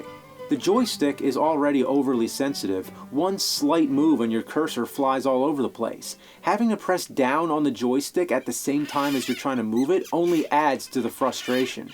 Why couldn't there be a separate button, like Atari 2600? There are 2 other buttons on the controller, but they're for locking the verticals and horizontals so you can draw a straight line. Maybe we can get some lasers coming out of the parrot's eyes. Yeah, that's my best. The diagonals are the biggest problem. I just want to see if I can draw a circle. Ah! Oh, man. Fuck! That's it. With my best practice, that's the best circle I can possibly draw. I can draw rounder shapes on an Etch-a-Sketch. That's my best spiral. That's my best person. I'm not joking around. The controls are so bad, that's the best I can do. Look at the family on the box. What could they possibly be so overjoyed about? Look, look, Mom, yay, I drew a fucking line! Ugh. Can you even tell what I'm trying to do here? I'm trying to give the panda a bottle of beer. I can't even make a visual joke here. This game gives me nothing to work with. Let's try to color in the nose. I can't even land the cursor inside the nose. And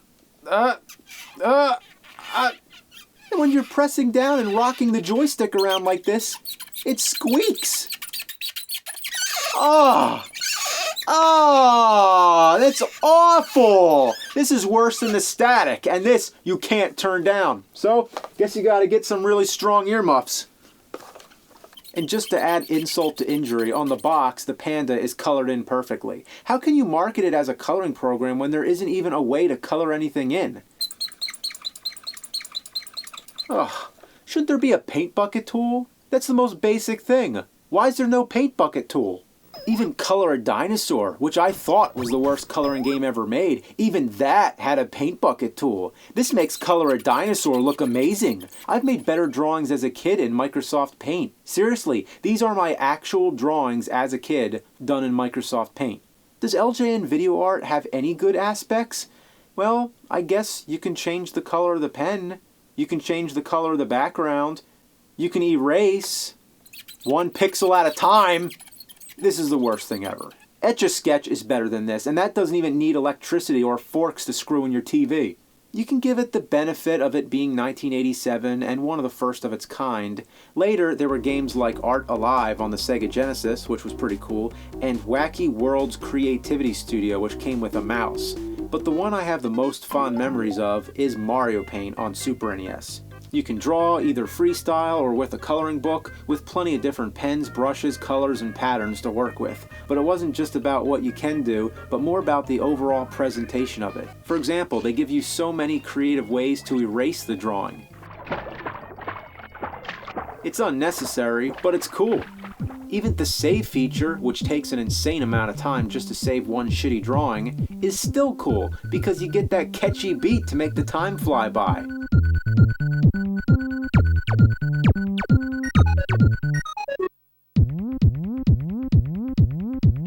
The sound effects are so enjoyable. I mean, it's awesome just the way when you click on the different color sets, it goes higher in pitch.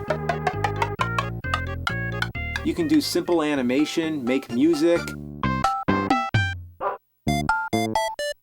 even play a fly swatter game, and with the Super NES mouse, this was a fun experience. You can even mess around with the title screen.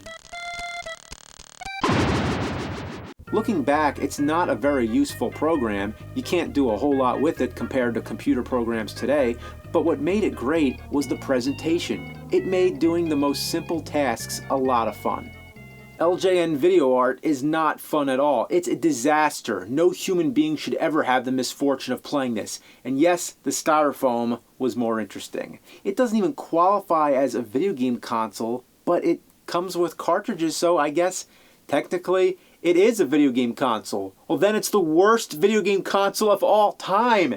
LJN has really outdone themselves this time. The only thing worse would be to play it on the Rollin' Rocker. Yeah, imagine that. So, this concludes this marathon of crap. 12 shitty relics from the ass of the past. Hope you enjoyed it. Enjoyed in a strange way, I guess. You know, why do we focus on the bad memories? Why are we sentimental over the crappy past? I don't know, but I do know that the things of yesterday that were worthless, you've all found some way to give them worth. You've done this, I've done this, we've all found ways to just make the best of things, I guess. Maybe you're having a good holiday season, or a bad one, or an indifferent one. Whatever the case, I just wanted to bring you some joy. Hopefully you got a laugh, or even just a chuckle, because it's that time of year where everybody make happy, be a comedian. With all sincerity, have a Merry Christmas, Happy Holidays in general, and I'll see you in 2015. Get ready for those self-lacing shoes, hoverboards, and flying cars! He's playing some games, the worst he recalls. He's gonna find out which one sucked the most balls. The angry video game nerd is here.